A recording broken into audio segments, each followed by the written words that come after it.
Good morning and welcome to the July 20th regularly scheduled meeting of the Monterey Peninsula Airport District. It's 9:03. If I could ask, if you have a cell phone, please turn it off or put it on silent. And can we have a roll call, please? Director Pick, Here. Director Sani, Present. Director Leffel, By the way, Here. Just as, and it has nothing to do with this conversation, really.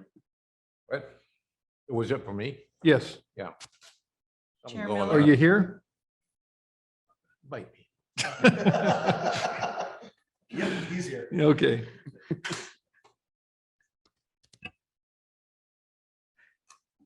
You're not going to ask me? oh, I said Chair Miller. Oh, I'm sorry. I did not hear that. Yes, I'm present. Okay, very good. Pledge allegiance. Mr. Pick, can you please help us? Happy to.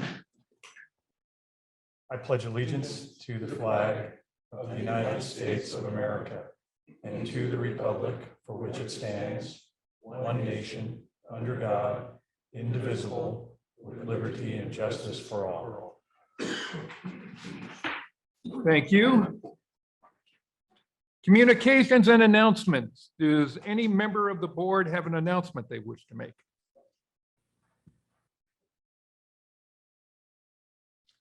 Okay, how about staff? Mr. Lapierre, do we have any announcements for We us? have one.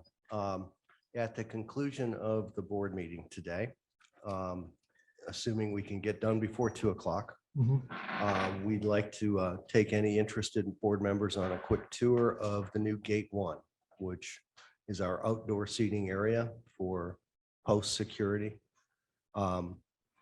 It's been in the process for over a year because of supply chain issues. We finally have it completed, and I think you ought to see it before we roll it out to the public as a place where they can go. It expands our seating area for the American Airlines wing of our hold area Okay. pretty significantly. Oh, this is in the terminal. This is Yeah. in the terminal. I wasn't aware we were planning that. That sounds very interesting. So that's, how many seats will it have out there? Well, we'll show you. It's Okay. Probably about 25 or 30. 25. Yeah. Very but good. Plenty of room for more. Yeah. And it's been, the reason you don't recall is it was in the budget over a year ago. Mhm. And we explained that during the CIP process. I'm And sure it's you just did. taken us that long. I'm sure we did. It's taken us that long to get everything finally shipped here. Are you aware of any other airports that have outdoor seating? I've never We seen are. that before. We are, Palm Springs has that. Okay. And it's quite nice. San Francisco has put some outdoor seating on top of one of their terminal buildings. So it's kind of the thing to do right now. It's kind of in vogue in airports, but we're doing it simply because we're stretching capacity of that gate area in particular when we have as many flights as we have, and we're anticipating adding more that would have to work on that wing. So we took the preemptive step of making sure that we could increase our capacity. So Great. Look forward to seeing it. Thank you. Okay, public comment. Any person may address the Monterey Peninsula Airport District Board at this time on any item that is not on today's agenda. Should you, as long as it's within our jurisdiction, to do something here at the Monterey Peninsula Airport District. If you have a comment concerning something that is on today's agenda, you'll be given an opportunity at that time to address that issue. Does any member of the public wish to make a comment at this time? Okay, seeing none, I will close public comment. And the consent agenda. Consent agenda consists of those items that are routine in nature and comes with a staff recommendation. Any member of the public or the board can pull an item from the consent agenda, and we will address that immediately following approval of the consent agenda. First, does any member of the public or the board wish to pull an item on the consent agenda? Mr. Chairman, I have a question on the agenda before we go to the consent agenda. Sure. What is the stuff that we have on at the podium here? What is this? Is this a revision to the agenda or what? That is the agenda with that one addition that was emailed to you right after the courier packets. Okay, so this replaces the existing agenda. Yes, this is the one where, this is the one I'm operating that you left here. Correct. Okay. Okay. Anything else? No, Okay.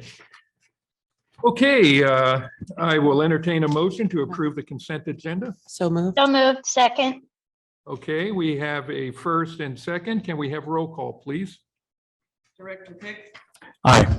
Director Sani, Yes. Director Level, Yes, Director Sabo, yes, Chair Miller. Yes. Okay, the consent agenda approved. We have nothing on the deferred consent agenda. And regular agenda item G1, proclamation and recognition of the Monterey Jet Center. Mr. Lapierre, you want to start us off? I would be more than happy to do that. We enjoy a tremendous partnership with our major tenant, Monterey Jet Center. They provide service on this airport that we've always felt is second to none. Our customer base loves the operation that they provide. They love the service that they provide.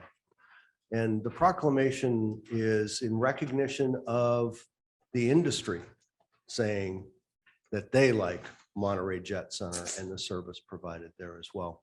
You'll recall that probably 3 months ago, they were named the #1 FBO in the United States by Pro Pilot magazine. I think that's worthy of recognition.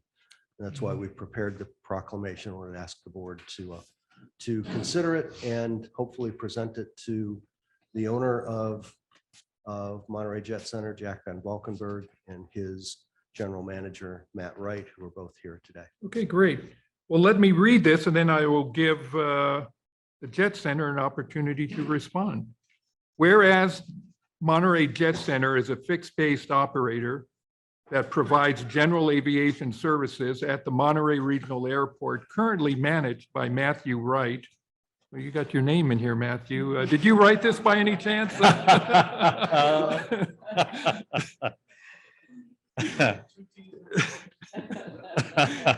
Whereas Monterey Jet Center has a staff dedicated to providing the best possible service in a safe and efficient manner. Whereas Pro Pilot magazine conducts a phase preference regarding aviation services and equipment survey each year by polling customers' opinions of aviation ground services to determine the winner reflects the gold standard of aviation ground service. Monterey Jet Center ranked first in categories Best U.S. Fixed-Based Operator and Best Independent Fixed-Based Operator in 2022. Whereas Monterey Jet Center Jason Gray ranked first in the category Best Line Tech, and Monterey Jet Center, I always have a hard time with Ms. Lopez's first name, Kyra? What's that? Kavai, thank you.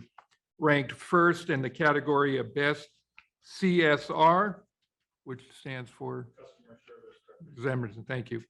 In the 2022 survey, whereas Monterey Jet Center has served the Monterey Peninsula Airport District with honor, commitment, and loyalty, and has earned justly deserves this public recognition. Now, therefore, I, Carl M. Miller, Chair of the Monterey Peninsula Airport District, in concurrence with the Board of Directors, do hereby recognize the entire team at the Monterey Jet Center and express our appreciation for their exceptional service to the Monterey Peninsula Airport District. So thank you very much, guys.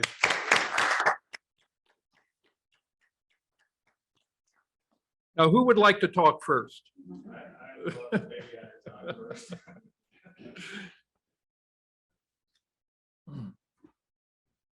Can you all hear me okay? No. Doesn't sound like it. Hold on 1 second, Jack. We can help you. Hello, hello. Okay. So maybe I'm just not speaking loud enough. No, we can hear you. I can hear him. Okay, that's the most important. Okay, Well, as go long as ahead. Mary Ann can hear, it's okay. That's- I want to thank you very much for the honor. Um, This has been quite a journey, as you know. And we've been in the top 20 almost every year for the last 20 years, or 15, 16 years. And we've always had a couple of weaknesses that show up in the survey. And this last year, we decided to fix them. And one of them was the facilities. And so we completely remodeled our facilities. But the biggest change we've had, I think, is our staff has never been this good before. Everybody pulls together. We have no drama. Everybody's helping everybody else. And it's so well organized. It runs like a Rolex oyster. It's really great. And we have incredible safety programs that go on almost daily. And we have really good personnel people and the best staff we've ever had. And I have to give Matt Wright thanks for that. He's brought a whole new level of management to the Jet Center. It's not just a hobby anymore. It's well-oiled machine, and it's really a pleasure to be there. It's fun being there and seeing everything that's going on. I'm just so proud of everybody. And none of this would have happened if it wasn't for our relationship with the airport. You guys have been very supportive. Every time we really needed something, we asked you and you proved it. And that's made all the difference and allowed us to make all kinds of changes and to spend all this extra money that we have. And we appreciate it. We love working with you. You guys are good partners. We hope that we're satisfying you as well. Thank you. You are. Thank you, Jack. Matt, would you like to say something? Oh, wow. 20-minute time limit. 20 minutes. 3 minutes, I'll start the,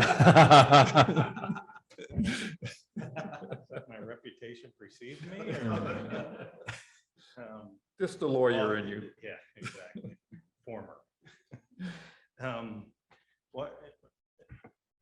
Wow. I mean, thank you to the board. Thank you to the executive director and airport staff for the recognition. I got to tell you, thank you to Jack for those words, because honestly, I mean, the reason we have the team that we do, and he's right, we have a fantastic team that has made this work. But the reason we show up to work every day is we love aviation, but we love working for Jack. So thank you for the nice words. So That's with the pay increase, I think, you know. yeah. But really, like Jack said, the award is not just a individual award for Kavai or for Jason or for the Jet Center. It really has taken a village to create what has been recognized by the users of the airport across the country. Over 3,000 FBOs in the US. We were recognized as the best because of not just our team, but the support that we're surrounded by. And as Jack said, probably the most important partner we have is our landlord, which is you guys, the airport, Monterey Airport. So very instrumental in and supportive in us improving our facility, which kind of got us over the hump on the ratings. And just it continues to be a very exceptional partnership and collaboration for us. And it's not just the airport. I think a lot of you met on the way in. Our fuel supplier team is here today, the folks with AvFuel. We don't have happy customers. We don't have shiny new fuel trucks without the support of our fuel suppliers. And I can tell you, these guys are the best in the business. And in order for us to be the best, we got to surround ourselves with the best. And that's what we've done with our suppliers. So thanks to Mark and David and the folks that AvFuel for your support. yeah, I think really that's about, I don't know what more I can say other than, you know, for those of you that know me, the recognition and is, I mean, it's great. It's important to me because I know it's important to Jack and our owner group. But for me, it's a journey. This is not a destination. I tell anybody that knows me, the day that I feel like we can't get better is the day I'm retiring. So I'm not there. We're going to continue to get better. And I appreciate all the support that the airport has given us and will continue to give us. So thank you for the recognition. Thank you.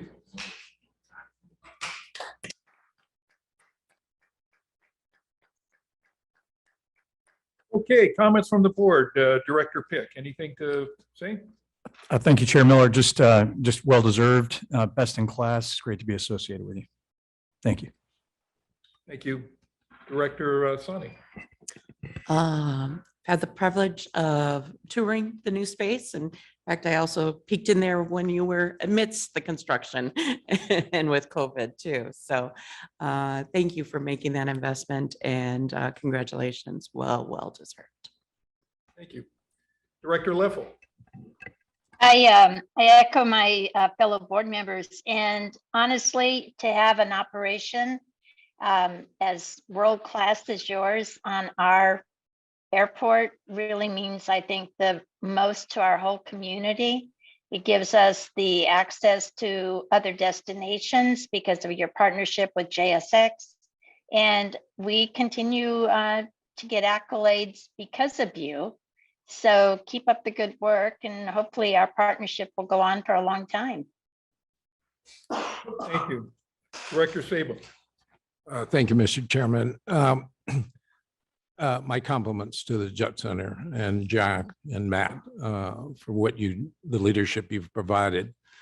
My observation here is that the heavy general aviation commercial jet operations is one of the primary reasons that this airport exists. And it is one of the primary reasons we are rather favored by the FAA when it comes to looking at grant monies for us. And I think that you bring a lot of honor to the airport, Monterey Airport, and you make a tremendous contribution to our standing within the airport community around the nation. I have the honor to be able to converse with a lot of corporate pilots that fly in here. And without a doubt, every one of them compliments the Jet Center on the services that are provided.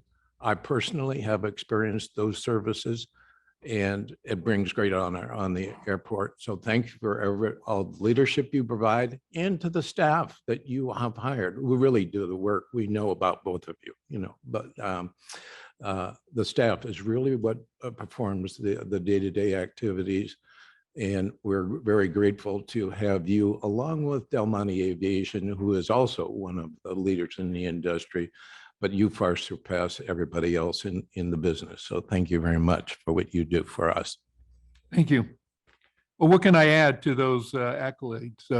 Really, it has been 16 years on this board. We've always had a close relationship with both our FBOs, but I have to say these last few years, there's been much more cooperation and much more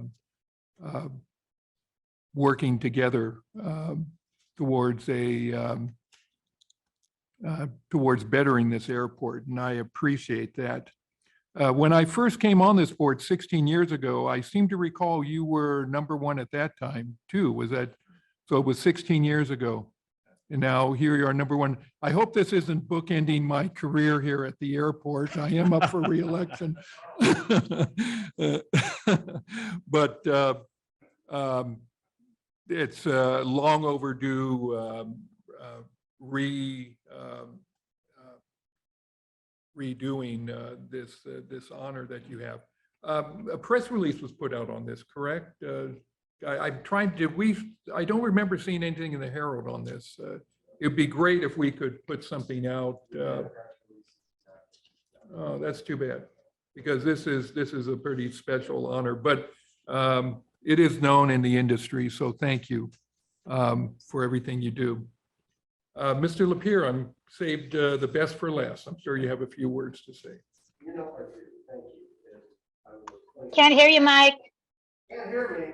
Okay. Nope, How's that, better? slightly. Slightly.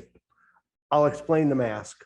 I tested negative this morning, but I'm feeling some symptoms, so I want to make sure everyone is protected. That being said, this airport has a unique partnership with its FBO partners. I've worked in several airports. I've never seen a relationship as solid, as cooperative, as collegial as the one that we enjoy with Monterey Jet Center. It is to the benefit of the airport and the community that that relationship has grown and flourished in the last several years. And you can see that in the level of traffic that we now generate into this airport. Director Sabo is correct. Much of the traffic that we see here today is as a result of the work of Jet Center. We are predominantly a general aviation airport with a very strong and vibrant commercial service operation. The two work hand in hand when you have a partner like we do. And this is a relationship that will allow the airport to continue to grow and flourish in all aspects of aviation. And we should be very, and you have expressed yourself quite well, we should be very thankful for the service that they provide, for the relationship that we have, and their acumen in how to drive new business to the airport. Much of what we've seen in the last several years is because of the work of the folks at Jet Center. So I want to say personally, thank you. It's a great relationship. It's one I've never experienced before at any airport that I've worked at. And I look forward to continuing to foster that relationship going forward. Thank you. Okay, well, we have to sign this, and we have one member of the board who's not here. So we will get you the official proclamation, but who would like to take this off my hands here? This is only a copy. We'll probably put a frame in it. You'll probably put a better frame on it when you get it. But thank you so much, Jack, for everything you do. Okay. We'll leave space there. Thank you very much. So thank you so much. Mike, Okay. Mike, could you take a picture? Yeah. Cheers. Could you take a picture or Congratulations, sir. somebody Yes, take a sir. picture? Good to meet you. Hold up your proclamation so we can get a Well, here, picture let's- here. Let me go over here. Who invited you to the picture, Carl?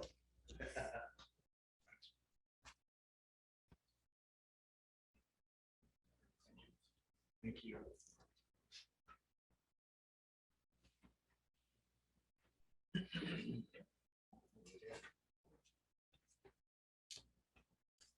So we have the aviation gas people here. Anything to report in that front, as long as we got all three of you here?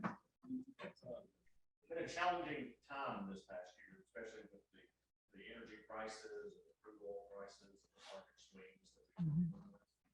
Sorry. I'm Mark Haynes with APU. I'm Vice President of Sales, and it's been a challenging year. I mean, if you look back to last year, we dealt with a lot of challenges of logistics and fuel supply, that the economy got going a lot faster than the refineries could live up to.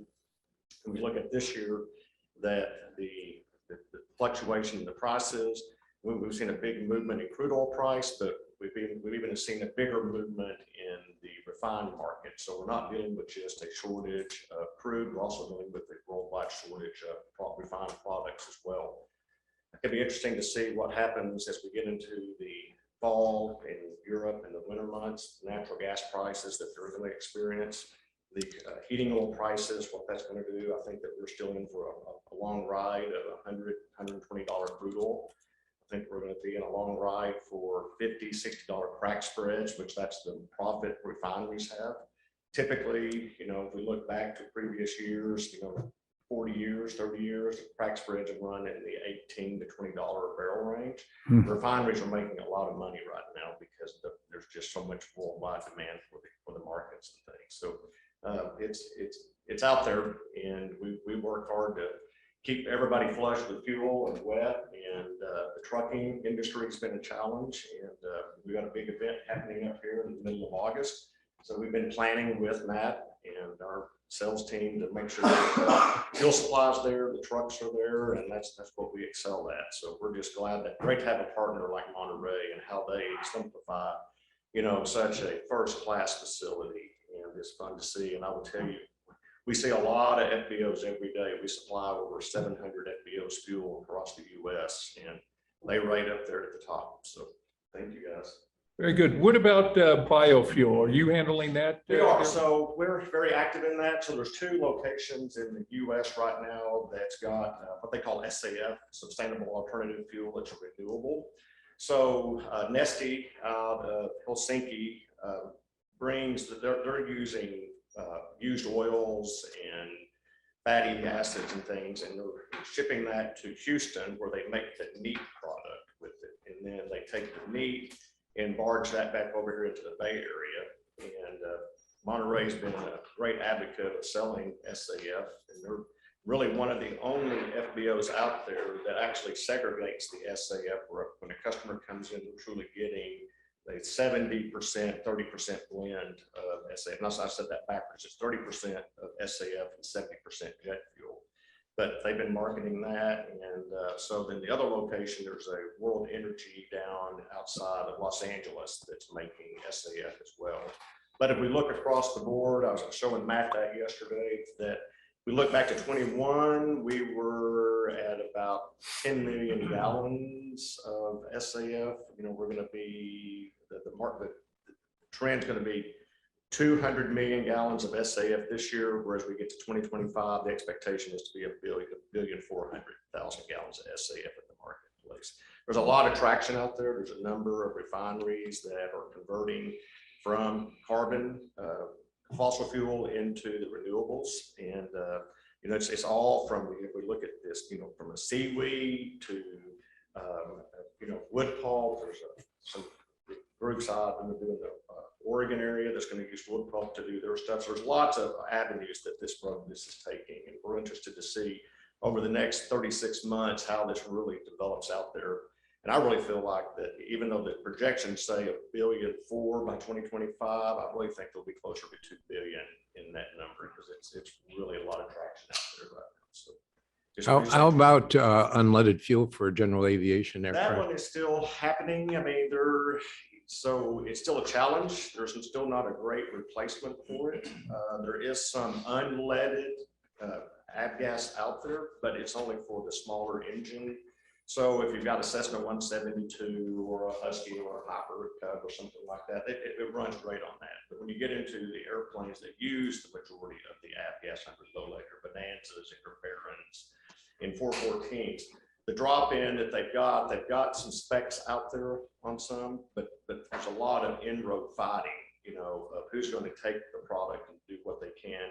And you got to have a drop-in product. So you can't, avgas is such a small boutique piece of the puzzle that Monterey can't have a tank for unleaded and a tank for avgas that's got lead in it. There's just not enough fuel cells that would take place with it. So you need something that can be a true drop-in, and it's going to try to cover all aircraft inside of that. So, but I think that in the next 5 years, we will see a solution to this. We've seen more traction in this in the last 5 years than we've ever seen. And I started in this business at 83, okay? And when I started, they were saying, we're going to get the lead out of avgas, and this is going to be the next 5 years. Well, I've been hearing that since 83, but I really believe this 5 years is happening now. So Thank you. Okay, very good. And where's your company located? Ann Arbor, Michigan. Okay. Well, you sound like an oil man. Oh, That's what I meant. Thank you very much. Okay. Very good. Let's move on to new concession agreement for Gifts and More. We have for board consideration and approval, hopefully, a new 3-year agreement with the current operation of our gift shop, Gifts and More. This is a 3-year agreement we're proposing. There are no There are no extensions, no automatic extensions associated with it. The only change that we've made in the agreement is we've increased the minimum monthly payment to $1,165. It was previously at $1,000. The concession operation pays us 13% commission. So if 13% is more than that 1165, they'll pay us the larger of the two revenues. Previously, in the terms of the previous agreement, they have by and large exceeded the minimum every month. They are a great tenant. They provide a good service. They are timely in their service by the terms of the agreement. And they are one that we want to work hard to retain as a service provider, concession service operation here. The agreement has gone through both finance committee and lease committee, and I believe I'll let the committee members speak, but I believe both committees endorsed its approval. And I mean, this isn't even a mom and pop operation. This is just a mom operation, This is right? a mom operation. Yeah. And the amount of time that's put into it is really remarkable, and does a great service keeping that door open for our customers. So. This is a very, very hard worker. I think in the last 2 years, I can only remember one day that she took off, and that was to attend her daughter's graduation. Very good. So let's go down the aisle here. Director Sani, anything? I do recall we did discuss this in lease, and yeah, I think we were fully in support. I just want to acknowledge and recognize it is a service for us to have, considering the hours that are there, and to continue the partnership, I think is really great. So. Great. Director Leffel? I have nothing but good things to say about the operation. I think she's pleasant. She's been very open to our suggestions of maybe trying a couple of different products locally, which is, in my mind, a very good thing to promote other local businesses. And she appears to work pretty well with Tim and Chris next door, which also is a good thing. We don't have to have a problem with our two concessionaires right next to each other. So I'm grateful through COVID that she managed to survive. And I think she's been a good addition. So I'm in support of this. Very good. Director Sabo? I'm in favor of this concession agreement, and in the finance committee, we approved it. I did have a question though.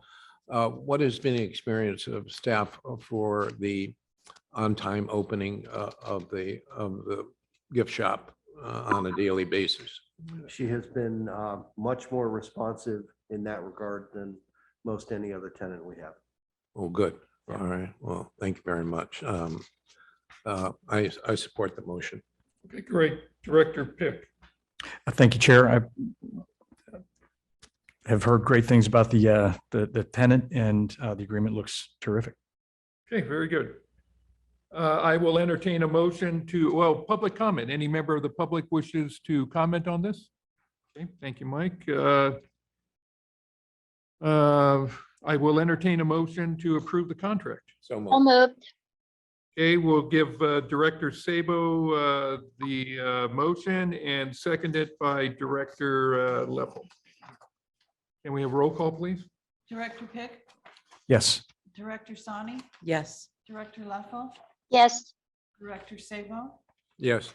Chair Miller. Yes, thank you. Item number G3, Resolution 1827, approving the capital improvement plan that we will be submitting to the FAA, authorizing the executive director to execute and support all documents. Executive Director Lapierre. This is an annual exercise we go through with FAA. You recall that the ACIP is a 5-year rolling document. It is in keeping with, the document itself is in keeping with what we have in the budget that was approved by the board previously in our ACIP program there. So There are no surprises. There are no changes in this document. So it would be next after board approval submitted to FAA as our annual 5-year ASIP program. Okay, very good. I will open it up to questions. I'll start at this end. Director Pick, do you have any questions? No, Chair, thanks. Director Sabo? We reviewed this in the Finance Committee, and both Director Leffel and I endorsed the passage of this resolution. And it seems to be consistent with our budget approvals in the past. Very good. Director Sani, anything? I just want to thank for the easy to read spreadsheet overall and the colors. And I can see that this would even be helpful for other submissions. And I really appreciate how organized and how clearly articulated it is. So thank you. Thank you. And Director Leffel?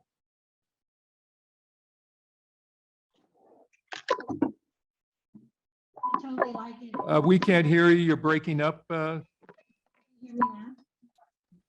No, no. Okay, we got the thumbs up. Sign language, American Sign Language. Okay, I have no questions too, and I do appreciate the color coding. We've done that in the past, but it seems more vibrant this time than in years past. So thank you for that. Is that a criteria? Vibrant? Well, it's appreciated. That's all I can say, not a requirement. Okay, very good. So I'll entertain a motion to approve. So moved. Okay, second? First by Director Pick, seconded by Director Sani. Roll call, please. Director. Oh, Pick, any member of the public wishing to comment on this? Thank you. Roll call, please. Director Pick, Yes. Director Sani, Yes. Director Leffel, Yes, Director Sabo, Yes. and Chair Miller. Yes, we heard you loud and clear that time. good. Was there anything you wanted to comment on the last item where we couldn't hear you? I was just gonna say, if Chris keeps working on this, pretty soon we'll make it a, capital improvements for dummies. Very nice, thank you. Okay, that approved. Thank you, Board. Resolution 1828, a resolution adopting the revised commercial ground transportation rules and regulation. Mr. Lapierre. This is an update to the adopted commercial rules and our commercial ground transportation rules and regulations. I'll let Chris Morello walk you through the very abbreviated changes. It just reflects a technology change. Thank you, Chair Miller. Yes, this really does reflect the change in industry primarily. They are moving away from what we were using as beacon technology, which was actually a little medallion that was put into each of the cabs, to what's called a OBD, an onboard diagnostic device. So the rules and regs were specific to the former technology. They also were written prior to the contract for police service. So we just taken that opportunity to also clarify in the revised rules and regs, the fact that that operations is our primary, while police do support the enforcement of all of these activities. All of the changes have been done in track change red and blue because two of us did it. So that's the only reason there are two different colors is two of us were working on the document. So, but those are the colored coding that you see in there are the only areas that were changed from what was approved in the past. Okay, very good. Questions? We will start on this end. Director Leffel, do you have any questions on this or I comments? do not. It was very clear to me. Okay, thank you. Director Sani. I don't have a question about the device as much as does this include taxi service hours at all in here? Or I've had a couple complaints on the public for that. And I think some of that is just, many people are comfortable with rideshare programs and other things, and then there's some that still are not. But is there anything, since we're talking about taxis, I just thought I'd ask the question. We do not regulate the taxi service. That's regulated by the regional taxi operation, transport or regional taxi authority. I'm sorry. So we do not regulate their hours of operation, but we do, as part of our licensing procedure, request that they provide service throughout the day parts. Certain times, yeah. But the regulation is taken care of by regional taxi authority. Okay, all right. And I appreciate that. And I know that it wasn't about this. I just, my response was, it's a staffing issue ultimately, I think, and a challenge in services. And I actually helped one person actually put Uber on their phone as another way, shared Uber and Lyft. But, it's just something. So thank you. You're welcome. Director Sabo. Yeah, thank you for the staff report. I had a question.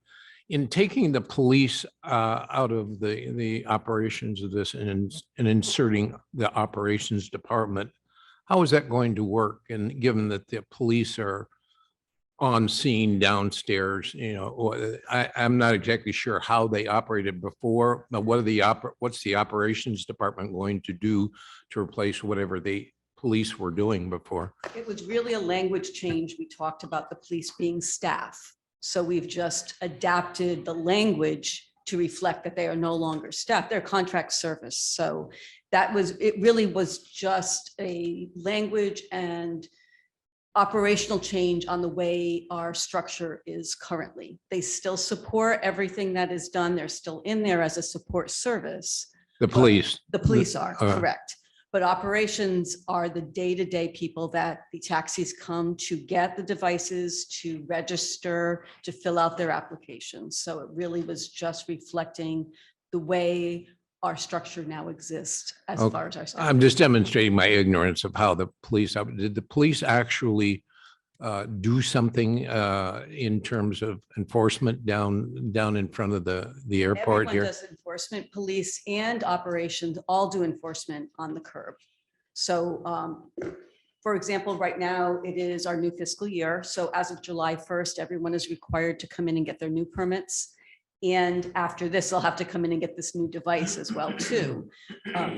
But that's a process that operations does. They come to they make an appointment with operations, similar to the way you make an appointment for badging, and they come up and they make their appointment, they bring in their paperwork, it's certified. When it comes to the enforcement at the curb, that is a shared responsibility. Sometimes it's ops out there, sometimes it's police out there. We also have a camera out there that's also monitoring the curb, and operations are the ones that are reading the reports when they come back as well too, and helping us disseminate the information back out to in the board packet as to how many operations we had every month. How much money did we take in? I understand Really is operations shared. well, and I guess the confusion I had was that there used to be a medallion out there, and now there's no medallion to look at in the car. At least that's the way I interpret it. So how will police officers know whether in fact this vehicle out there is registered with the airport? How will they know? They know it, a few things. First, they're looking for also they're registered with the regional taxi authority. So there are a few medallions and things that they do. Uber too? Uber as well? No, Uber is not registered with the regional, that's taxis only, the regional Okay. taxi. Ubers and Lyfts are totally separate. They have a separate operating agreement. They have a Yeah, separate, sure. they have separate rules and regs. This is just the taxi companies. So it is registered by the technology itself. Okay, so this is only applicable to our taxi operators That is then, correct. and not any of the Pebble Beach vehicles or Nope, anything they are like that? different too. Yep, they come in, again, annually, they do come in and get their permits, et cetera.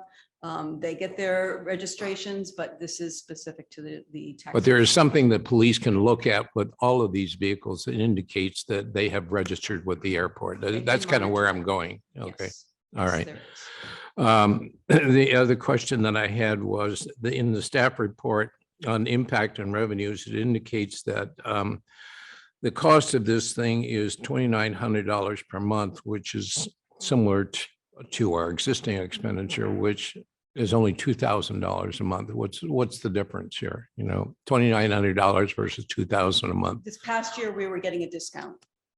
Prior to this, it was always 2,900 a month. Actually, it was 3,100 a month prior to this. We were getting a discount this past year due to the fact that they were transitioning from the old technology to the new technology. So we had a discount because we were beta testing for them, the OBD devices. So they gave us a discount this past fiscal year to be able to do the beta testing on it. No more discounts. It's still less than it was before. So it was $3,100 a month prior to Oh, okay. when we were using just the medallions prior to beta testing. Okay, So it good. is a little bit less. That answers that question. And does this cost the operators any more to install? Does it cost them anything to install this? No, and actually most of the newer cabs are coming with this onboard device, and Regional Taxi Authority has moved in that direction too. So they to be able to have it with the Regional Taxi Authority and ours, they just have a splitter. So it's the cost of $2 for Okay. a little. So splitter there's no cable. impact on the No, operators then? there's none. And then finally, in a very brief sentence, what's the advantage to the airport of having this new technology versus other than it's a neat thing to do? Yeah. It's the beacons are only good for a while, and then the batteries die. So there is a cost to buying those beacons. This is not a battery technology, so it just has a longer life for it, rather than the beacons that almost every 2 years die, and we would have to buy more of them. And now we can't even get them because it's old technology. Okay, thank you. I can support the resolution. I'm done. Okay, thank you. Director Pick. Great edits. Thank you. No questions. Director Leffel, you said you had a question or a comment? I do. Can you hear me? Yes, perfectly. Okay. I just wanted to address something that Director Sani said that I should have said earlier. And that was at the RTA meeting this past month. We found that the taxi operators have diminished by 50% from when we first started this. And a lot of it's COVID related. A lot of it is because they went to Uber. It depended on where they could make the most money. So I think that is one thing that has really impacted our taxi operation. That and the consolidation of Salinas Yellow Cab into the Monterey Peninsula Yellow Cab. So those two used to be separate companies. They combined. We lost Central Coast. But at the RTA meeting, we did approve a new cab company coming out of the Bay Area. It's Checker Cab, and they will start with 6 cabs in Monterey County. And they'll be handicapped accessible, which is evidently what their niche marketing is up in the Bay Area. But I spoke to him, the owner. It's 2 brothers who own it. It's family owned. They've been in business over 40 years up in the Bay Area, and they will provide extra cabs down here during car week so that hopefully serving the airport. And I'm hoping we approve them contingent upon a successful background check on the owners. And I think that Carl Sidorik had indicated to me that that should be in sometime by this week. And hopefully then they'll come in and register at the airport and become an operator here. So Director Sani, that may help a little bit with the people who still use cab companies. So that was my comment, and I apologize I didn't make it earlier. I was distracted by trying to get my computer to work. Okay, well, and I have a question, because I too have been getting complaints about the lack of taxi cab service here. And Director Lapierre, you had told us that, or somebody I thought told us that you were talking to Central Coast to bring them back, or? We gave them an offer to return that included a security deposit. They've declined. Okay, So we're looking forward to Checker Cab's arrival. That will help bolster. Most of the drivers that were driving for, almost all of the drivers that were driving for Central Coast Cab are now driving for Yellow Cab. okay. And most of these are operating as independent contractors, correct? Where they just lease the taxi cab and they really can't be ordered to be here at the airport, if I understand correctly. That is our understanding, yes. And maybe, I don't know who is the question for, maybe for you, Director Leffel, but MST at one time had given the taxi cab some handicap accessible vehicles that they were supposed to use. Are those still in service, or whatever happened with that program? MST does provide the handicapped accessible cabs, and they've got some rules around them. They have to be within, I think it's like a 25-mile local radius. They can't use them to take our passengers that miss a flight to San Francisco, unless they're handicapped. Then there's a way to do that. But for the most part, the cities use those primarily for their senior voucher program and Okay. their medical voucher programs, and they're busy all the time because that is a huge piece of who uses the cabs and uses it on a regular basis. I was just going to say also, Helen, I've traveled quite a bit this last year. This is not just our area. Cab drivers everywhere are just kind of few and far between. And what's interesting is I usually, if I get a good one, I'll say, hey, can I get you to come here tomorrow at 10 o'clock? And they'll say, nope, that's my day off, or nope, that's my shift ends at 4, whatever. So it's kind of interesting to me. They have become much more, I guess, regulated within themselves, thanks to Uber and Lyft coming into the market. So they're more aware of the fact they don't have to work 15, 18 hours a day. They now are working shift work and doing things that before a lot of them didn't do. So it's just a changing environment. With CSU and B back in session, we should see more Uber and Lyft because a lot of the students drive, particularly on the weekends and the evenings, in order to make some income. So that may help us, but it won't help the taxi situation. Okay, very good. Thank you. Well, any public comment on this? Okay, thank you. I will entertain a motion to So approve. moved. Second. Okay, motion to approve by Director Leffel, seconded by Director Pick. Can we have a roll call, please? Director Pick, Yes. Director Sani, Yes. Director Leffel, Yes. Director Sabo, Yes. Chair Miller, Yes. Okay, thank you. Update to the administrative personnel manual. Who is going to run with this, Mr. Lapierre? Is it going to be you or That would be Mr. Huber? Mr. Huber, since he did the work. And let me, I was anticipating Dave Ritchie to be here as well. I'm happy to jump in and tackle it. We have for you the updated personnel rules and regulation, administrative and personnel rules. This was an update to the policies that were there before. It was not a wholesale rewrite.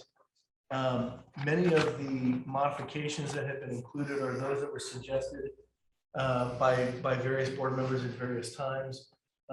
Some during meetings, others during independent meetings that I had with some board members. But what is here is pretty much a revision to all of the agenda items. It updates it. It does update it to the current law. This is not a, again, we did not do a wholesale rewrite of it, but we took what we had before and updated it so that it was compliant with the law. I will point out some of the modifications that I think are important in the prevention of harassment and discrimination. There are at policy 103. There are some substantive changes there that includes includes some, for example, on some changes on discrimination based on race. That includes, for example, hairstyles of certain individuals. It does include a method of reporting that references. You'll note at the very end in the appendix, it includes the name of the executive director, email and phone number. It includes my name as district council with address, email, phone number. It also includes the chair. And I really had a problem with that part of it. Well, here's the thing. If you know, in the event that you have a complaint, you want someone to have several options as to where to go. And the reason why is, if the complaint is about me, you don't want me to be the only person that's identified for them to go to. You want several options, right? If the only option is for them to go to their supervisor, well, if the complaint is about their supervisor, that's a problem. Yeah. It creates a natural tension. So typically individuals are directed to go to their supervisor. If they can't, they can go to the executive director. They can also go to someone from HR. And I know we have a contract for HR coming at a meeting in the future. They're also, they can come to district council. Including in here, that we do let them know that there are actually state resources you can go to. There are 800 numbers you can call from the state, the Department of Fair Employment and Housing as well. We'll take these complaints if someone feels they can't talk to anybody here. Those are some of the substantive changes that we've made. Dave mentioned that he is on, or he's trying to log in right now, but I'm happy to go over in more detail, you know, some of the changes that are made, but if you'd like, you know, I'm happy to take questions. I know Dave will certainly take questions as well, but this really was an update. It had not been updated for approximately 4 years. So there were some substantive changes in the last 4 years that have been made.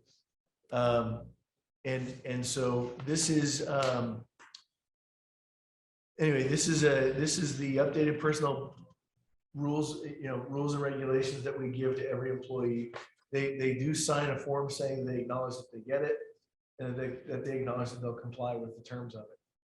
So happy to answer any questions. And I see we do have Dave here, but happy to, so that's sort of the brief overview and some of the specific, you know, modifications.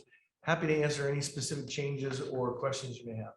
Well, before we jump into that, because I'm sure we have some, why don't we hear what Dave has to say? Sure. And Dave, Mr. Ritchie, can you hear us?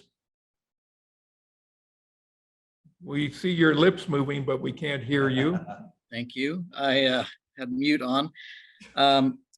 So yeah, before you see the edits, these originated with the early round of edits for compliance, basically, that we had done very early in the year. And then you know, we had a little subcommittee that had met and gone over a number of different categories of these changes in information to come up with what collectively was you know, was a series of changes that you could consider. And you know, it brings you to an update. By no means are personnel rules in any way going to ever be finished. They're always a, you know, kind of a work in progress. But this does update a very large number of different parts of the policy for you to consider. Of course, you know, these are in many ways where they're not legally compliance issues. These are matters of preference for how the board wants to see personnel operate in the airport district. And so this is really, in many ways a matter of preference to the board. Sometimes you're going to have input from us about the legality, and sometimes you may have input from the executive director about the different practicalities and operational considerations that go with some of these changes as well. So as you work your way through these and ask questions, you would, get clarification from us on those, on those points. Okay, very good. And you're the primary one that went through and made these modifications, you and, or Mr. Yeah, I made the initial round of modifications, and then after our committee began meeting, then Scott and I both took the feedback from the committee as we worked our way through, and then Scott has placed into the text the final changes that came out of those discussions. I have, but he actually typed them into the document. And this is, I mean, employment law is a very specialized field in law. You have some experience in that background. Can you help us out there? Yeah, so before I became admitted to the bar here in California, I completed a law degree in 1997. And then just a few years after that, I joined an international union and specialized for about 12 and a half or 13 years in labor and employment law from the employee side. During that time period, in the latter half of that time period, from about 2007 to mid 2013, I actually represented the employees in a non-attorney capacity, a representative capacity at your own very airport district. And so not only do I have 20 plus years of experience in labor and employment, but I have many years of experience both on the employee side at your own airport district and on the employer side with personnel related items at the airport district as well. Okay, thank you. So how would we like to proceed? Would we just want to open it up to the board, or do you want more explanation from our lawyers here? Okay, let's open up to the board. Mr. Pick. Chair, thank you. First of all, I appreciate all the hard work by Dave and council on this. It is an evolving field. And I just have one thing I want to highlight. I see that FMLA and CFRA are now required and not optional for us. Yeah, and that is a statutory correction. Public entities are covered by FMLA, CFRA, regardless of the number of employees that they have, unlike private enterprise employers that require a minimum number in order to be qualifying as being subject to the FMLA. But if you read the text of the law carefully, you would find that public agencies are subject to that regardless of the number of employees they have in the number of locations as well. So that is a statutory correction. You are and always have been FMLA covered. What is that? What do those acronyms stand for? Family and Medical Leave Act and California Family Rights Act. That is correct. Yeah. Thanks for that explanation, Dave. Chair, I have no questions. I support the edits and pass on to the next board. Okay, Director Sabo. Thank you. I reviewed this rather carefully and was fortunate enough to be a contributor to some of the suggestions for modifications. And I support most of the edits that have been done. But I had some concerns with policy, two policies. One is, which is policy 303, and that's on page 3-11. Given that I wouldn't be really excited about being part of the Uvalde City Council or the school district item, I was a little concerned that in light of the current events, of the last few years with mass shootings and other individuals who have been determined to had made statements about shooting people and doing mass destruction. I think we need to expand that policy, because right now, if an employee hears of or sees a situation or comment or involving mass shootings or weapons, or seize a weapon, the instruction is tell your supervisor and then tell the executive director and all that. Time may be of the essence here, and I would like to see this particular policy expanded to say that if in fact any employee hears of a mass killing suggestion or sees a weapon of any kind, that in addition to the supervisor advising the supervisor, that they advise the police, our airport police. And I think time would be of the essence in this case. And I suggested that via to you, Dave, and to you, Scott, and you weren't able to get back to me on this, but I feel rather strongly about it, that our guidance to employees, it makes it okay in the event of a very serious situation that they're allowed to call the police. That's that's my feeling on it. Do you have any thoughts, Scott? I do, Bill. I do have some thoughts. And first of all, I want to thank you for leaving the voicemail. I didn't receive the voicemail until this morning, but I did see your email. And I believe I sent a quick email response to you, but you may not have seen it yet. And that was just yesterday that we had this correspondence. So in the meantime, I reached out to Mike Lapierre to ask him what are the procedures and protocols that are potentially separately in place whenever a critical incident type event might have the potential of unfolding at the airport district. Now, Mike and I acknowledge that in the workplace violence prevention policy, which is really sort of a generalized policy, that it's designed for all different types of public agencies. And so it's pretty broad, but it doesn't go into the details of the steps that are taken. We do, however, train all staff about critical incidents, weapons on the airport property.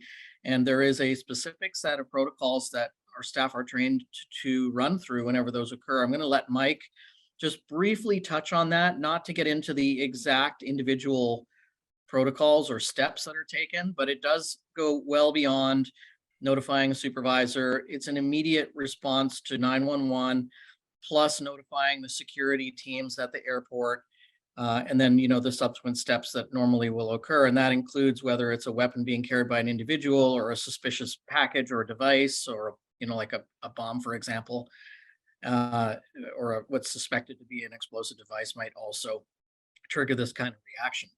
But it does, there is a separate protocol that goes into place whenever this occurs. So Mike, maybe you can share just very briefly with the board some details about that. Yeah, absolutely. Any employee that carries a SITA security badge goes through annual training. Part of that training is exactly how to respond to everything from abandoned suitcases or abandoned luggage to bombs to weapons. The immediate response in that regard is to immediately reach out to law enforcement. That would be done through 911. There is the follow-on to notify security and notify operations, or notify supervisors and notify operations. But the primary response in that case is to reach directly to do not pass go 911. So that's part of the training we give every year in our SITA program. So it supersedes what we have in this manual. You don't get to work here and go to the secure area unless you go through that training. Almost all our employees are SITA badged, aren't they? Almost all. Every one of the airline employees are SITA badged. This is a TSA requirement. So it's regulated by and administered by TSA. We embody it in our security program and in the training that we provide. Yeah, go ahead. Can I speak? Yeah, sure. Well, my initial reaction here is it's everything. This is all talks about training. And I don't know whether everybody remembers all their training or anything like that, but in a very serious situation, it's not clear to me why we wouldn't put the words in here that authorizes an employee in a very serious situation to call 911 or call the airport police. Why would we not say that? Is there a problem with saying that? Because side of badge training and all that is, I don't know, is that an annual thing and all that? But the instruction we're giving to employees is call your supervisor. And that's the words that are in here. Why don't we also say the words in a very serious situation to immediately call the police and also advise your supervisor? Why do we not say that? As I just indicated, this is an annual training process. It is a requirement so that you can continue to continue to retain your security clearance. It is the training that most employees remember most. For you to expect an employee to remember first the administrative and policy manual is probably inaccurate. They're going to be concerned with the training that we provide annually through our relationship with TSA related to security. Well, and I might add, there isn't a, Bill, there isn't a prohibition on including different kinds of language in here. But this packet was posted more than 72 hours before the meeting. And so the text that you have in front of you doesn't include the change, given that the issue was only brought forward just yesterday afternoon. So, it's not that there's any kind of objection to doing that kind of thing if the board has that as a preference. But the question that you raised doesn't say this in the section, the violence section, how is that handled and should it be in the section? So my answer to you is it can be in the section if the board prefers it to be in the section. There's no problem with that. But the board shouldn't think that there's a vacuum in terms of policy in this particular area because we have standalone protocols and standalone training that's annual for these staff in order to get the security badges. So we're not operating completely in a vacuum. And so if it's not listed in this particular version of the text, of course, we have no objection to doing that. But I don't want the board to operate under the misconception that there's a vacuum in this area of policy. Yeah, we can certainly add some text in here that will reference that and reference the CIDA training. Now, what I would suggest, you would likely want to have the executive director or the supervisor make that phone call, and only if they can't get their executive director or supervisor, then they make the call. But again, this has got to be immediate. It's got to be quick. It's got to be quick. And Yep, that's kind of I where understand I'm that. going on this whole thing. And I understand want to empower an employee to do things that make sense here, and if they're worried that I can't call the police, I got to call my supervisor, No, and there's- where are they, and the accounting department, I don't know whether they're all CIDA trained or not, but I would strongly recommend that we empower employees in this policy statement to be able to call the police if in their judgment, this is an extremely serious Sure. and immediate Yeah, response. I don't have any issue with that. Okay. What I think is appropriate is to have them go to their supervisor first, Yeah, and or the executive director. Only if they can't get those individuals, then I mean. have all them I'm go- asking for is we say that. I don't think there's any Okay, problem. would you have objection to saying that, Mike? No, I think it's Oh. duplicative, but if you want to say it, that's fine. It is in their training. It is required of them to maintain their security clearance. It's already there. It's duplicative if you want to put it in here. If you want to put it in here, it's restating. Well, that would be my your security. recommendation, and everything that I heard in this Uvalde thing was everybody thought something else, everybody was, who's in charge, all that stuff. And we've all heard that, but what I'm trying to say is make this a point for our HR person, whoever's doing the onboarding, to be able to talk to a very serious situation where somebody can be hurt, injured, or killed, I do so. not want our HR specialist to include that in the onboarding. That should be and is part of the onboarding requirement to receive security Okay. clearance. That is a TSA mandate.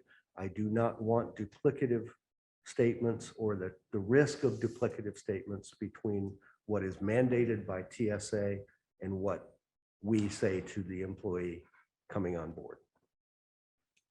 I'm not sure what all that, If we don't what say all that exactly the means, but same- basically, all that means, Exactly the but same. basically, all I want is the employee to call the police if they see a weapon, and if they have to call the super, try to report to the supervisor first, okay, but if they can't, let's call the police. Somebody do something, Sure. and that's kind of where my Well, suggestion was. We will, if that is a pleasure of the board, we will add in some language that meets that purpose, that matches some of the TSA. If, again, Okay, no objection to doing that, Bill. No. I will hope say that this, my fellow board members nobody support me in Nobody this. wants to move all data. Okay. Yeah. Yeah, I'm fine with that too. question. The second thing that I had some concern about, we are in the process of hiring an HR consultant, getting HR services. Before we approve this policy, should we have that HR contractor review this to see if we're missing anything? And I have full faith in you, Dave. I'm looking at you on the screen. I don't know why I'm doing that, but should we have the HR contractor? No. And the reason why is usually you do the reverse of that. Usually you'll have the consultant draft it, then you run it by legal. This one was done by legal. Oh, Now, if the consultant sees something, this is a living, breathing document. If the consultant says, hey, we see a hole here, we'd really like to add in this component, we'll bring that component to you and say, we want Okay. to add this in. that covers Yeah. that covers my question. And the final thing was policy 309. That's on 3-27. I was particularly concerned about the board member and employee are required to notify the executive director of the communication of a question asked by a board member. I'm fine with that.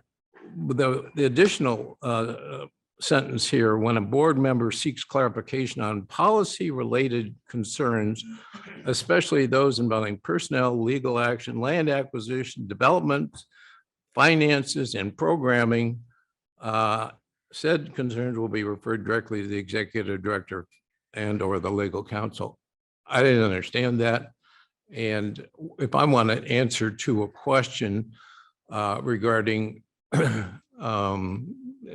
line, particularly if I'm on the finance committee, for example, I don't understand a line item on the financials or a line item on the budget. I don't understand what it means. What this directs, everything that's listed here in that last sentence covers everything we do. And I don't even know what a policy is. It's not clear to me what a policy is, but what this says is anytime that I, as a board member or any board member asks a simple question, which is in our governance manual, they can't answer the question. The question has to be directed to the executive director for an answer, and that may or may not come forthcoming within a reasonable period of time. I want to strike that last sentence because I don't see that it does anything for us. Let me try and answer that. This was actually an effort based on your comments at the last meeting to be able to go to employees to ask information of them. Yeah. The difference between getting information, all the examples you just mentioned are information gathering. Yeah. Right? It would be highly inappropriate to have a conversation between a board member and a rank and file employee to say something along the lines of, do you think we should expand or move the QTA from over here to go over there? That's a policy thing. Yeah. Right? Things along the line of what you were just talking about. Do you think we should we train employees about should they make referrals to the police or to their supervisor? That's a policy type scenario. It's generally speaking inappropriate to speak with rank and file employees about policy matters, about overarching larger issues, not specific information gathering like, hey, I don't understand something in the budget, I want the information. That's great. You can ask the employee about it, and then if you need some information, you'll get it. I agree 100%. As one board member, I agree 100% with what you just said. That's not what this says. Sure. It says a policy that involves finance, programming, planning, development, just about everything that we do here. How is an employee supposed to distinguish between a simple question like, what does this line item mean? And in finance versus a policy question. Why do we make this so complicated? here? So the reason why, when you look at all of those things, the words, when a board member seeks clarification on policy-related concerns, the words, especially those involving personnel, legal action, land acquisition, development, finances, and programming, those are all under the umbrella of policy concerns, right? Well, that's a pretty big, pretty wide No, no, umbrella, but- Right. Let me answer your question. Should the airport spend the money to build a new terminal or? I'm should not we- asking that kind of No, question. But that's what that sentence refers to. That's what it refers to. That's what it implies. And I get that. Yeah. But that's not, if I'm a rank and file employee and somebody, one of the board members asked me, what does that line item mean? Oh, that's finance. You have to go talk to the executive director. How would I know the difference? That's not included under that statement How would I know? because that's what it says. Chair, if I may. Sure, go ahead. Okay. I think I understand your concern. I understand what staff has said. The language is clear to me. And so perhaps either and I think you have already suggested, you want to strike the sentence. Yeah. That's your suggested change. Yeah. Okay, so we're done. That's your proposal. Well, I don't know what done means, but I wanted That's to what you're suggesting. strike. I mean, it seems like we're going around and around on this. I think the language is clear. You want it struck. So, That's what I wanted to do. okay. That's all. Just wanted to make sure we're clear. Sure, go ahead. So, Bill, I appreciate you kind of looking at these things. And I think one of the things that we came out of, we had a couple meetings. We had one meeting and then we had an additional meeting. And to Mr. Ritchie, I'm just concerned because we had agreed kind of that because we had the second meeting, we really weren't an ad hoc committee and we thought we needed to go back to the board for whether this is what we wanted to do and whether we wanted to do a deeper dive or look at things. I'm also grateful that we've gotten updates because there were changes that were made with legal matters. And we did have the eyes of Mr. Ritchie looking at that. Even my perspective, I learned some things about federal matters in here. So we can always learn. It's a living document, in my opinion, for every organization. It typically is. So Bill, I think we could have a conversation about that. It seems to me that once we get someone in, they're going to have a different set of eyes. To me, there's a lot of cumbersome writing in here.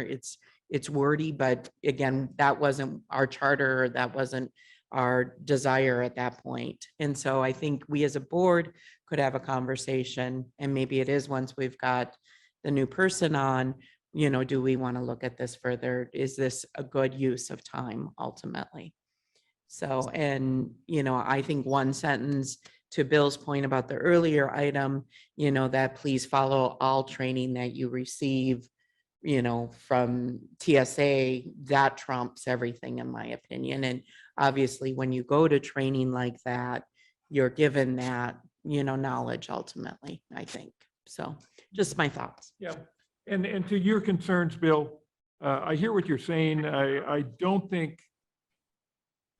believe this is the Bill Sabo clause. In my prior profession, we had a policy manual, and you could almost go through the manual and say, well, that policy was added because so-and-so did this, and we realized we didn't have a policy, so we created one. And that was the whole book, was things that somebody else had done. I don't think this is being directed at you. I take a lot of umbrance at that particular comment to a fellow board member. This is a document that's going to live beyond us. This has nothing to do with existing staff or existing board members. I saw a conflict here with what's in our governance manual and the entitlement of a board member to ask a simple question of staff and get a simple answer. Here, it involves some ambiguity about what a policy is for the average staff member And I just wanted to strike that sentence. It doesn't take away from the executive director or supervisor's ability to get involved in the whole thing. The discretion of the board member to ask simple questions, which is in our in our governance manual, that's still very clear. But what we added here with this sentence, we've added some real ambiguity, like, well, what's a policy? If I'm in the accounting department, do I make that determination? No, you have to go talk to the executive director, which I think slows down the process an awful lot. And as regards the other suggestion that I made about immediate reactions, I liked your suggestion, Scott. You know, all I want to do is strike this particular sentence out of here, because the average employee is not going to understand that, in my opinion. And I think this is guidance for employees that go forward. We haven't updated this in 4 years, and we might not update it again for another 10 years. I don't know. So it goes beyond our existing staff. But I take some remembrance that the suggestion that I am reacting directly to me personally on this thing. I think this applies to any board member and their ability to ask a question and receive an answer on a simple question, you know, so that's my statement. Yeah, let me address that, because I will tell you quite candidly, there's no desire of staff to withhold information, and there's no desire to prevent a board member from going to staff for that information. In fact, the first sentence is there. That change was made to be specific, to allow board members to go to employees to ask, you know, factual questions about whatever you want to know. And so remember the process. This is going to be updated first. The governance manual is going to be updated next. In fact, I was trying to scroll through the governance manual quickly to make sure that the language is copacetic with what's in the governance manual. And if it's not, we'll change what's in the governance manual to match ultimately what passes here. But there is no desire to prevent board members from. Let me be clear. I don't think there's any suggestion to prevent the board, or any individual board member from asking a question. I just want to be able, since this is a document that's going to be given to our employees, I want it to be clear to them what they can do, what they can't do. And right now, everything says executive director. And oh, by the way, director might ask another question out there, but it's rather convoluted. I just want to strike that statement. And I want to add in the suggestion you made on the other policy statement. That's what I'd like to do in order to be able to support this whole document, which is going to live way on beyond us today. And it's not aimed at the existing staff or any resistance to give us information. I just wanted to be practical. Chair, may I? That's my statement. Yes, go ahead. Thanks, Chair. So to council, is the sentence that Director Sabo is suggesting be struck new in this edit? No, it's not. So it was included in the manual approved in 2018? It was.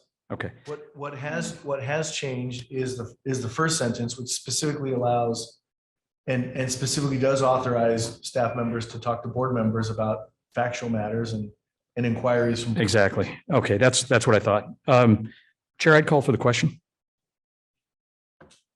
Sure, but I do have, if other members agree, I do have comments to make, and so does at least two other board members. I defer to those who haven't spoken. Okay, so we'll move on from that. And on just to close on this issue, I think most of our employees know intuitively when they're getting into those gray areas. And, you know, a simple question, what does this mean? As opposed to, what do you think? I mean, that's usually gets people's attention when you start like that. Director Sonny, did I already ask you? No. Okay. I know you commented. I spoke, so yeah. I got lost. I'm sorry. No problem, Chair. I appreciate everybody's time with this, and I'm grateful that it is updated. To Mr. Ritchie, his knowledge of what needed to be included, so that we're, upstanding and legally things are dotted and Ts are crossed as well. Knowing the federal and California law environment, I'm going to look to him for potentially an answer to this too. How often do you think such a document should be reviewed? Very minimum period of review should be biannually. So every second year, you absolutely should be reviewing it, along with reviewing and updating your conflict of interest codes and a couple of other kind of like illness and injury prevention policies and that kind of thing. However, on an annual basis, I do a review of the changes in employment law that happen that affect public entities. And so usually what I'll do is sometime in December and January, I'll transmit those to the agency along with a request that they obtain the updated posters and the other compliance obligations that they have for that year. If there's anything really significant, I would probably at that point in time propose an amendment to include that. But every second year, the board should be reviewing this kind of a document. Okay, I appreciate that. And I know that it is a forever changing environment ultimately, both within for us to know that going forward. I have a couple of things. Scott, you and I had a conversation and made some minor modifications, but they weren't communicated to the board. And I'm not sure if it makes sense. Maybe we allow that to be in the future. I'm concerned. I definitely want the legal changes that were made to be reflected today if possible, if we can at least get an update of some level. I actually did briefly mention them. I just hit them very quickly. Okay. In my little overview, but related to the it was policy 103 regarding the complaint procedure and referencing the contacts of how the complaint should be handled and how those have been updated to give a little bit more clarity to them. What it specifically does, it in policy 103, it references appendix D. I added a sentence to reference the contacts at the end, so that if somebody didn't feel comfortable going to their supervisor, that they could go to any one of the contacts, executive director, district council, or chair of the board. Yep. And I was only kidding when I said I had No, I concerns know. about that. I knew. As long as my name was put in there, I'm okay with it. As long as that's not the case. So Anything else? yeah, I did have, I'm wondering, so policy 201 talks about our HR person would handle interviews and things of that nature. Since we don't have that role right now, I'm thinking we need to add or the executive director, or we need to do something there. And this was a modification to it.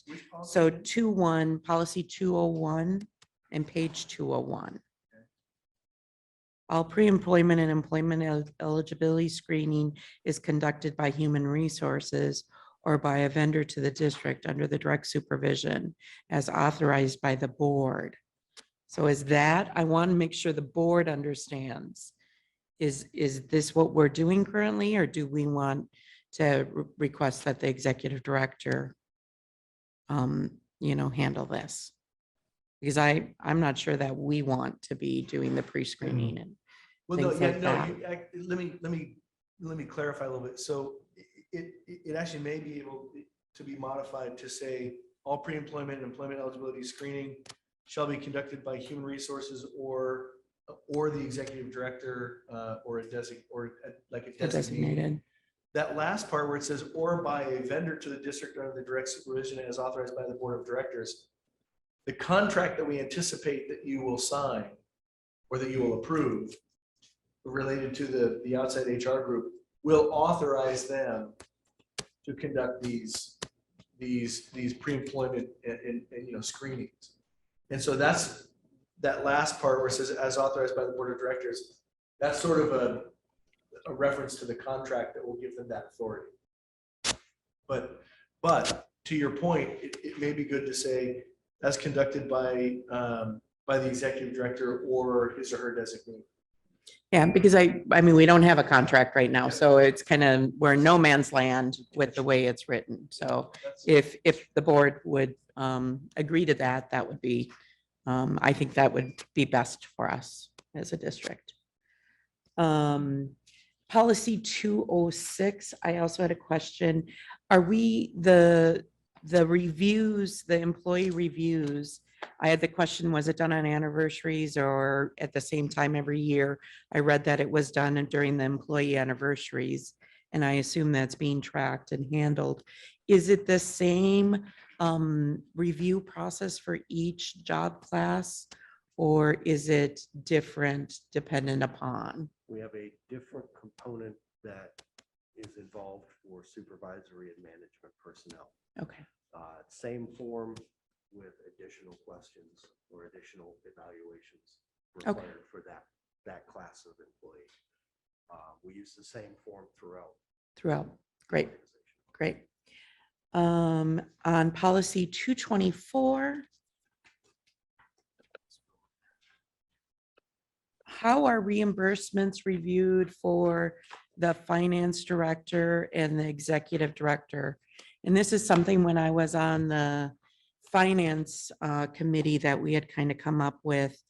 I'm just wondering, and I'm not sure what the answer, just wondering how do those approvals, because again, we're having reimbursements handled by managers, but then when we get to finance and executive, how are they handled or reviewed? Yeah. There's documentation that it's required to be reimbursed. Mike, I can't hear you. Identical to the process that we would use when a board member takes a conference, comes back and seeks reimbursement, same process. Okay, so the finance director is approving all reimbursements at I mean, point blank. That's correct. Okay, and that's what I was getting at. Finance director and the executive director when appropriate. Okay, But having participated on several audit committees, those are the Audited. key things that are audited. They look at, perhaps more than anything, they look at these individual expense reports to make sure. Because that's often a point of fraud that happens sometimes. So that gets a lot of attention by the auditors. Right. and they do that. I mean, it is, yeah, they're definitely, and I think that's annually done too. So, and then I just wanted to highlight, and this is my final comment for my fellow board members, the annual training plan, and appreciate having that in our organization. I think, you know, the ability for employees to be promoted within, to have opportunities for growth, for, you know, gaining more knowledge is always very valuable. So I was, and I've seen this before. I know I inquired when I first joined, but it's great to see that. And I know there's even $2,500 towards tuition reimbursement that I understand isn't being used right now. But, you know, it's great to learn and continue. And that's been in place. That's an old. Yes, yeah, yeah. Thank you. Okay, you're welcome. Thank you. Director Leffel. Just a couple of comments. I've heard a few suggestions. We're losing you again, Mary Ann. Can you hear me? Yeah, you're very It's soft, muted, yeah. Muffled. muffled. Yeah. That's my personality.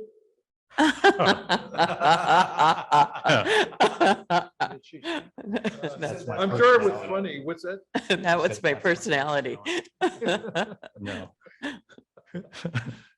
I've heard some opportunities for change in here, but I'm not sure how we're gonna conclude whether or not those changes.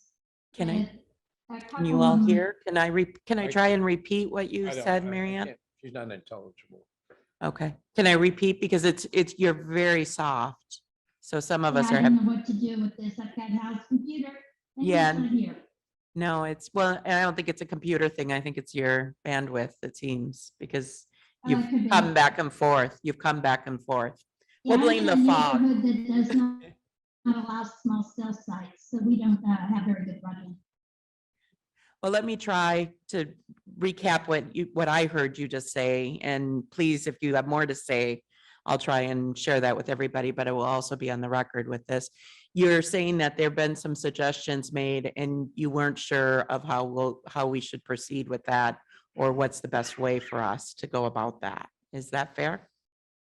Yeah, I don't want someone to say, okay, we're voting on this, and then in a month, somebody else is irritated because their suggestion either got in or didn't get in. I think it's important that we just decide how we're going to do this, because I heard you make some ideas, changes, I heard Bill. So I just want to make sure that we're voting on what we think we're voting on when we get to the end of this, or it comes back another month with some written changes. That's all. I agree. I mean, so what I heard again, just so it's better on, you want to make sure that we understand what we're voting on and whether, we're going to do 2 times or just come up with a process essentially for this. Exactly. And the other thing is, I still cannot hear Mike when he talks. I can hear him faintly. So I have no idea, other than you repeating what you thought he said on the expense reimbursement. And I think that's an important piece. But it's also important that when our executive director speaks, that A, it's on tape, that we can all hear it. And B, that I'm remote and that I understand what I'm. Okay. Well, Ms. Lip Reader, what did she say? That it's important that communication, making sure that everybody is heard and recorded is important ultimately. She was saying she had problems hearing Mike's response to my questions about how reimbursements are handled. And so she said she could hear from my response what was stated, and then she also acknowledged that her challenges of not being heard right now at the moment. And again, her internet seems to be going back and forth a bit. So. Chair, may I? Yes. One way to do this would be to give direction to staff to make certain edits and bring it back for approval. Yeah, and that was going to be my recommendation. Very well, sir. But I did, I had comment I wanted to make, and then I was going to open it up to Mr. Lapierre to comment also. Carl, can you hear me? Yes. I can hear you. So my concern is, we've had this before, that people throw out ideas and then they are expecting that idea to be in a formal written document. I just want to make sure that we're all clear leaving today that we may come back with some revisions, or that we're going to vote on a document, but not that automatically everybody's ideas are captured and encapsulated as a vote of a whole. That's all. I'm just trying to eliminate the issue that we've had sometimes in the past where I said that and you didn't listen. So that's all. And I hate to guess how the board's leaning, but I suspect we're going to give direction to staff to make the edits we talked about, and then give us an opportunity to review the document and vote on it at that time. That's where I think we're leaning. And I gather you would appreciate that too, right? Okay. I don't want to have a bunch of hard feelings at the end of this. Yeah, I hear you. And, it doesn't require any urgency, correct, Mr. Ritchie? There's nothing in our policy now that's going to get us into trouble that we need to change? No, if your policy isn't compliant with a legal requirement, we simply would follow the legal requirement and ask your forgiveness afterward. Okay, sounds good. Was that for me? Yeah, but it's okay. Okay. We meet next week. I was going to say we maybe could review it during that meeting too. Yeah, that's the evaluation. I hate to because when we start loading up on it, then we get sidetracked. But we will get to this, and this is important to us. The only several of the concerns I had, I think have already been addressed. I do like some built-in review to the process that Mr. Ritchie talked about. I think that's very important. I'm not sure how we went 4 years without this being done. Again, in my prior profession, we ended up getting rid of that policy manual I spoke about and went to one by legal staff. And they were very good when there was a change in the law. They sent out updates automatically, not only to the police departments, but the employees got them as well. So everybody was aware, especially those critical updates, usually when there was a change in the law because of some court case or something. So I would hope we could get at that. There was one part of the policy manual that I took exception to, and that's only because of prior experience. When I first came on this board, we did review appeals from employees who were terminated or had some adverse employee action against them. And I remember being involved in one that went most of the day, and at the conclusion of that, the board was in agreement that they never, ever wanted to do that again. And we left that. It's been my observation that that used to be the way things were handled, but now that seems to be a departure. Most cities and counties do not hear appeals from employees, do they? Or The majority do not. Mhm. Those that do typically will have an executive committee that will hear it. A select number of the board that they will have, like in this instance, you have 5 board members. They would sometimes appoint 2 board members to say, okay, well, these 2 on the executive committee are going to hear any appeal by an employee. But no, the majority of public agencies utilize a hearing officer to deal with that. Independent or part of the staff? No, independent. And who picks the hearing officer in those other jurisdictions? So in most jurisdictions, and it's typically cities, like for example, most of my city clients have hearing officers. They've got, I don't know, 4 or 5. They've got a stable of hearing officers that are on a contract, and it's just on a rotational basis. So in this instance, since you don't have a hearing officer that's designated, you would just find one that's neutral that would hear the matter. Typically, it's an attorney, not always, but usually it is. Sometimes it's a retired judge. What's that policy number again? We're having a hard time locating. I believe you're speaking of policy 217, is that correct? Where there's a final step of grievance concerns that's brought to the board? It's a new piece of text. Okay. And I just want to echo what Scott has said. Most public agencies do not go to the board of directors as a final arbiter of grievances. And grievance procedure, by the way, can also be used for employee disciplinary action appeals in some cases. And just be aware that if you have a represented bargaining unit, they may have a different process that's negotiated as part of their labor agreement. So most of them don't come to the board of directors because the board of directors doesn't want to get involved in a hands-on operational determination about an employment related matter in those kind of things. Sometimes grievance procedures do come to boards of directors, but more often than not, there is a board of employee appeals or a board of grievance appeals, and that can be either a single hearing officer that's selected with some mechanism, or it can be a panel of rotating hearing officers, or it can be an established board of employee appeals that are appointed by the board. There's a variety of different ways. Santa Cruz County, for example, uses a board of employee appeals, and it's constituted by appointments from the county board. Whereas, and there are places like City of Capitola, where their city manager, Jamie Goldstein, he just is the final word on things that don't involve certain levels of discipline, which, if it reaches that level of discipline, then it goes to an independent arbitrator, for example. But anything less than that, ends at the desk of the city manager. So there are a myriad number of different ways that you can handle this kind of thing.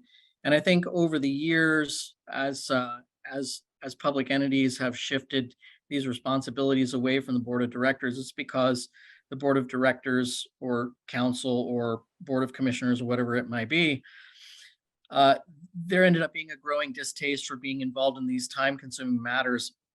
And sometimes, a hearing can last several days. And so that became also a barrier because, you're there to be setting policy, not necessarily to be acting in a quasi judiciary or judicial role. For those lengthy kinds of things, it seems that boards have preferred to shop those out to boards of appeal instead. So that's, just something for you to think about here. I make a comment, Mr. Chairman? Yes, go ahead. I think the way the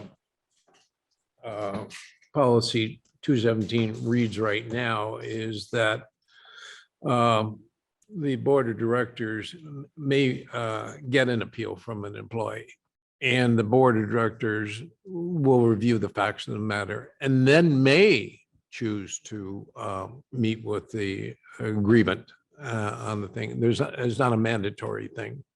And after a review of the facts and all that, they may meet with the grievant.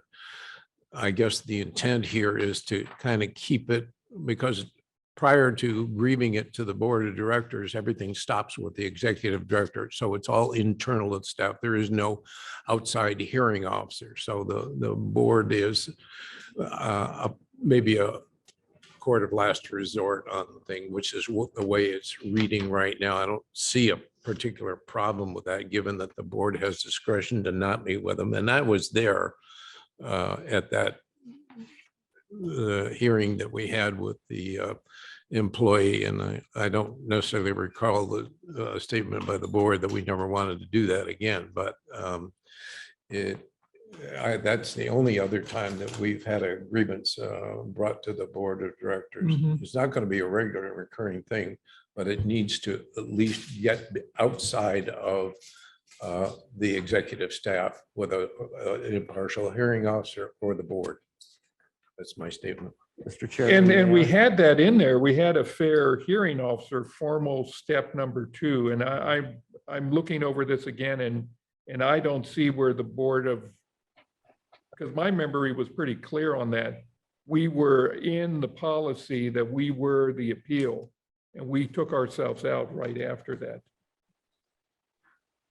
Mr. Lapierre, you wanted to comment? Yeah, Mr. Chairman, I think it is inappropriate for the board to be the final arbiter. You have 2 employees, you have myself, and you have district council. All other employees are responsible to the executive director. If you do not trust the executive director's judgment and you want to impose a final arbiter as an independent third-party arbiter, that's probably appropriate, but I do not think it is appropriate for the board to be the final arbiter. Yeah. And the reason why? They are not your employees. You are not involved in the employee relationship beyond policy and oversight of the executive director. Chair, if I may. Yes, go ahead. I apologize. I need to step out. And I just want to be on the record as saying that I think this is, a good rewrite draft. I think there have been several recommendations made today, particularly with regard to policy 201 and 303 that ought to be rewritten by staff based on the input on the tape and brought back to us at a subsequent meeting for consideration. When you say you're leaving, you have to leave and not come back? Okay. I think for at least an hour. I can come back after that. Sounds good. Before you take off, your opinion of this area that we're talking about right now? Honestly, I think going to an external person for an appeal or panel makes sense. I think keeping a good solid firewall between the board of directors and the executive director in terms of employee oversight and responsibility resonates with me, and I think resonates with many jurisdictions in terms of what they're doing. Besides your military experience, you had experience city of Monterey, city of Delray Oaks. How was it handled there? Speak to the mic. Sorry, thank you. At the city of Monterey, I never saw it happen, and I don't recall the policy, I'm afraid. But at the city of Delray Oaks, the council was the appeal body. We never had to use that. We never had to use that, and we did have terminations. Thank you. Yes, sir. Okay, let the record reflect that we lost Director Pick at 10:59. Did you say you were coming back, Director Pick? Did you say you were coming back? I can at about 12 or 12:30, as soon as I'm done with this. Okay. Call us before you come back. Okay. I'm sorry, where were we? Were you commenting, Director Sabo, or? I guess I was the last one to comment, and I rather favored either an outside hearing officer or the board to, as a final backstop, where the executive director is not the final authority, regardless of whether the employee works for us or not. There needs to be an arbitration with a hearing officer or the board. That was my thoughts. Mr. Chairman, I believe that the law in the state of California affords an employee the opportunity to appeal a dismissal or labor action to the state. So in essence, the executive director is the final authority in our organization. But the employee does have the authority and the right to appeal to the state should they feel that they were unjustly treated. You're talking about filing a legal suit or? So this is not, it's important to identify what we're talking about. This is regarding a grievance with a current employee, not regarding a termination. Right. This is regarding a grievance of some policy or procedure, if some employee feels they've been, that the rules are not being fairly applied to them. That's what this is about. In the case of termination, how is that handled? Well, in the case of termination, they can always appeal it to the DFEH. They can always file a separate legal action. And I would have to, referencing what board member Pick just mentioned about how his former city that he used to work for had terminations and that the city council was the appeal body. Generally speaking, you have to exhaust your administrative appeals before you go to outside sources. But for many items related to labor law compliance and civil rights compliance, you don't have to. You can simply bring litigation. So, I don't want to say that that's maybe why some of those things didn't, get appealed to the council, but there are certain rights available to individuals beyond any appeal. Are those lawsuits that have to be filed by the employee in order to get those rights? No, they have the rights. The filing of the lawsuit would be an exercise of the right. Yeah, well, okay. But you got me on that one. Yeah, but you see what I'm saying. In other words, the employee, the burden is on the employee to get a lawyer and then go to the state or some outside body to enforce what they feel was abusive treatment or something like that, right? In a termination case, yes. Yeah.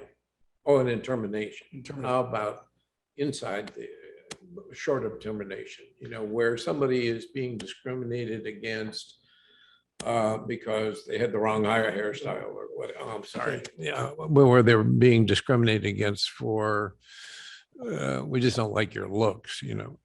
So, and this is why, you know, many labor lawyers, you know, pull their hair out, right? Because discrimination actually is sort of a separate category. That wouldn't fall under this grievance either. Okay, well, I used the wrong term. You know, I'm searching for something that is outside of any egregious behavior on the part of the administration that now it stops with the administration. In other words, and this is not applying to current staff. I mean, goes on forever here, you know, that some egregious behavior on the part of the administration that now squashes or squelches any kind of dissent that says, you know, I'm being discriminated against. Well, it stopped internally. The board is never made aware of it. Now, according to this revision, there is no outside hearing officer either, you know, so I'm a little concerned. Well, And to answer, the second paragraph here says employee appeals of disciplinary action involving loss of pay such as suspensions, demotions, and termination of employment shall use these grievance procedures beginning with formal step number 2, and formal step number 2 has been eliminated and replaced with, I guess, the final step, the board of directors. a formal step 2 is the executive director under this revision. But it seems to be read on the back here. Okay. So Yeah, and then also I want to just point out, you know, if you look back at the immediately preceding policy is the disciplinary policy. Wherever you have a loss of pay or a termination, you know, it pours over into formal step 2, which is this grievance policy.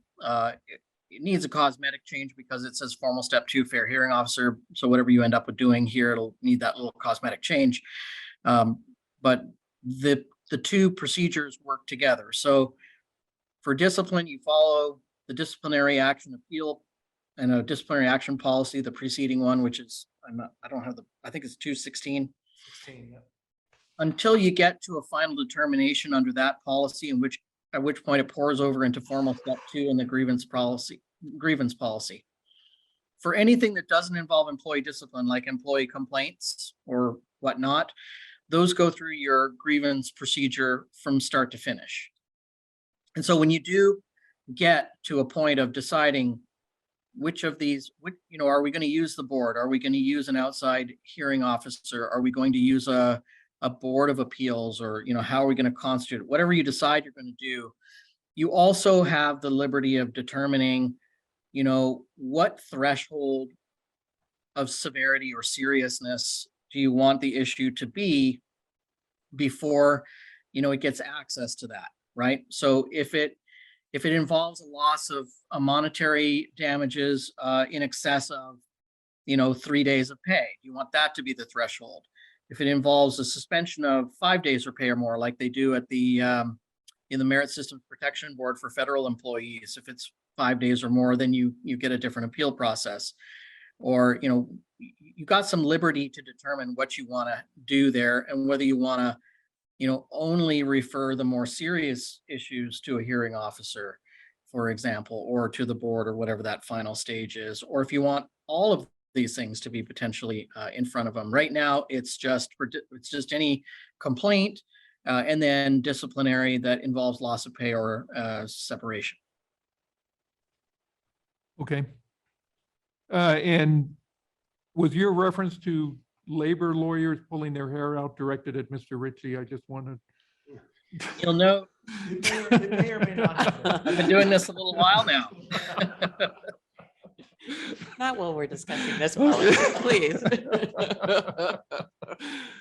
Okay. Okay. Miller, can I just suggest? Feel free to file a grievance against me. I'm sorry, Director Leffel. Can I just suggest that this kind of go back to the drawing board and that these issues are kind of flushed out. There's one other thing that I think might be important in here, and I don't have an opinion honestly of whether or not it should be after the executive director that it comes to the board, or it goes to a third party, or it goes to whoever it goes to, because I know that people will go to wherever they're going to go. But I would like to have something in there that if something has reached the level of grievance to past the department head and to our executive director, that our executive director notify us as a board that there is something going on, because it's nature that people will start reaching out to whoever, and it would just be nice to know about it prior to someone catching you in a hallway or at the grocery store or whatever. So that is my only thing. Just that we're aware of the fact that we do have something that is, I'm going to use the word growing. Okay, well, I'm going to poll and I agree we should be notified. I'm going to poll the board here in a minute. It's there. Yeah, it's in there. It's been added. The second sentence or third sentence, the last sentence of the first paragraph in 217 says, upon receipt of a grievance, the board shall be promptly made aware of the existence and general nature of it in the executive director's report to the board. Okay, So yeah. so it's already, so see what impact you had? It's already put in there. I love it. Thank you. And also I forgot, Director Pick has rejoined us at 11:06. So, I mean, that was no longer than a bathroom break. Welcome back. Thank you, Chair. Could I make a suggestion, Mr. Chairman? Yes. That maybe Director Luffel could stay on the video, but call in on the phone, because I didn't get a word of what she said on, and I even have my hearing aids in, so I didn't understand what she was saying. I'm getting about every Well, it's second good. or third Yeah, word. that's good so- enough for you, but it's not good enough for me. So I don't know. Does that work for you, Mary? Does that work for you, Mary Ann, if you just called in on your phone and just Yeah, kept, I can use my AT&T minutes. what did she say? She can use her AT&T minutes, I believe is what she said. Okay, The whatever. the That was rollover just a minutes, right? suggestion. Sure. Okay, Director Lapierre, you have any comment on this particular issue? I'm going to poll the board afterwards. Yeah, I think I've made my comments fairly clear. I think it's inappropriate for the board to be the final arbiter. Okay. I am not uncomfortable with an independent arbiter, but I am uncomfortable with the board being the final. Simply put, because it does blur the lines between the board and the executive director, who you charge not only in your own documents, but also in the enabling legislation as the final, as your employee and your representative. Yeah. So. Yeah, and my concern is that, I mean, if we do vote against the executive director, whoever that person may be, him or her, then we've got bigger problems than an employee grievance. So, Correct. I don't know, it's just, having lived through that, it was very uncomfortable. And I remember we changed the rules after that. That was my recollection. But let's poll the board real quick. Director Pick, I'll ask you one more time, your preference for final appeals on this? Thank you, Chair. An outside panel or person. Okay. Director Sabo? I can live with, I kind of preferred the board being involved, but I can live with an outside adjudicator that is selected from a pool that is approved by the board. In other words, it's not just in the sole discretion of the executive director to choose the hearing officer. I don't Usually know how these to things say are that. by the legal counsel is the person that lines up the arbitrator, correct, Scott? Yeah, so typically how it's done is we, in other locations where I have hearing officers, They have to be mutually agreed on too, don't they? They do. Well, again, it depends. Some do, some don't. They have to be neutral. And so what I've done in other instances, I've gone out and I've, asked for hearing officers. I'll get a panel of like 5 and they just rotate. And when the next, and it's typically with like code enforcement appeals or dog bite appeals, where they want to impound the dog. And, it's typically there's a rotating basis, there's a list, and whoever is number 1 on the list, that's the hearing officer. Then once that hearing is done, they go last on the list and then everybody bumps up 1. And so it's just a rotating basis. But the law does require that they be independent. They can't have represented the airport in some fashion before. And in fact, in this instance, they wouldn't represent the airport. They would be an independent hearing officer. Okay, that sounds good. Yeah, independent. And the other proviso would be that the board would be informed Sure. that this occurred. And it is not directed at our current staff. It's just going forward. What my greatest concern here is, in a practical sense, is that we have a toxic environment within our staff and or administration, and the board never knows about it. And that things go on in terminations or punishments are administered and the board never knows about it and all that. So as long as the board would be involved and an independent hearing officer selected by general counsel or something, something along those lines, that I could support and live with. Okay, Director Sani? We spoke about this quite a bit, in fact, and I'm glad it did come back to the board for conversation. I don't see the board being the arbitrator at this point. I see a lot of conflict of interest and potential problems with that. So I'm glad that seems to be kind of overall. One of the other things here is, and we tried to make it so that the board wouldn't be surprised to Director Lawful's concerns as well in some of this, that, the board would be apprised as something went up right away, because I think that was part of the conversations we had too, was how do we, ensure this. I see here in the revisions, page 227 again, it looks like, so we've got executive director's report to the board, and I'm not sure if that's confidential or not. And as this is a personnel matter, we might need to modify the language too, as we look at that. Just add the word So- confidential report to the board. Okay. So those, Okay, thank you. Director Leffel? Can you hear me? Yes, Yes. we can. I am very much in favor of a third party that does not put a face with a name or with a position, so that it is totally outside of our jurisdiction, and that our council chooses the person or panel that is doing the third party. And hopefully we never have to use them.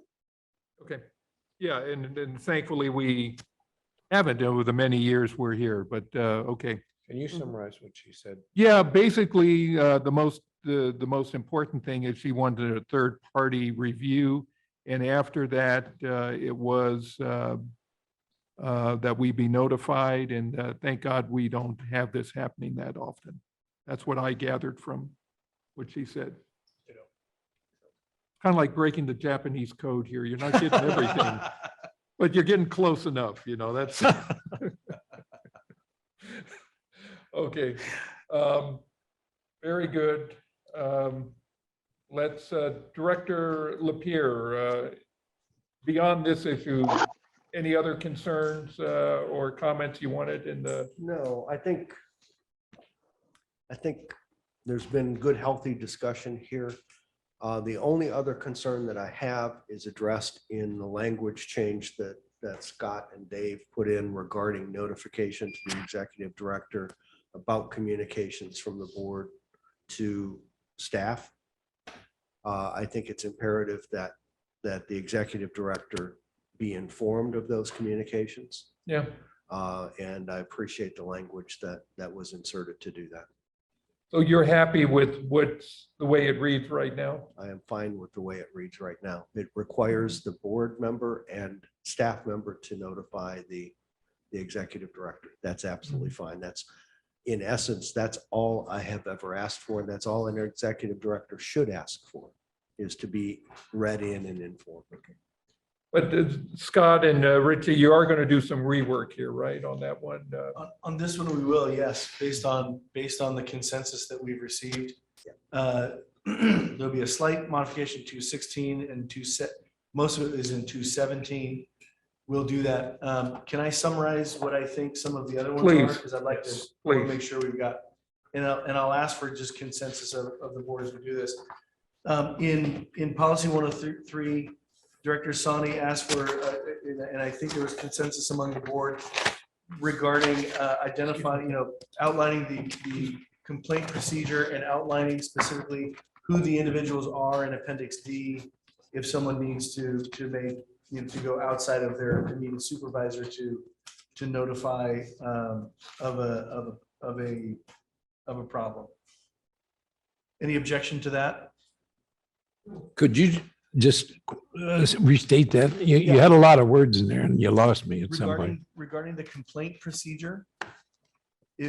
Oh, are we talking about grievance?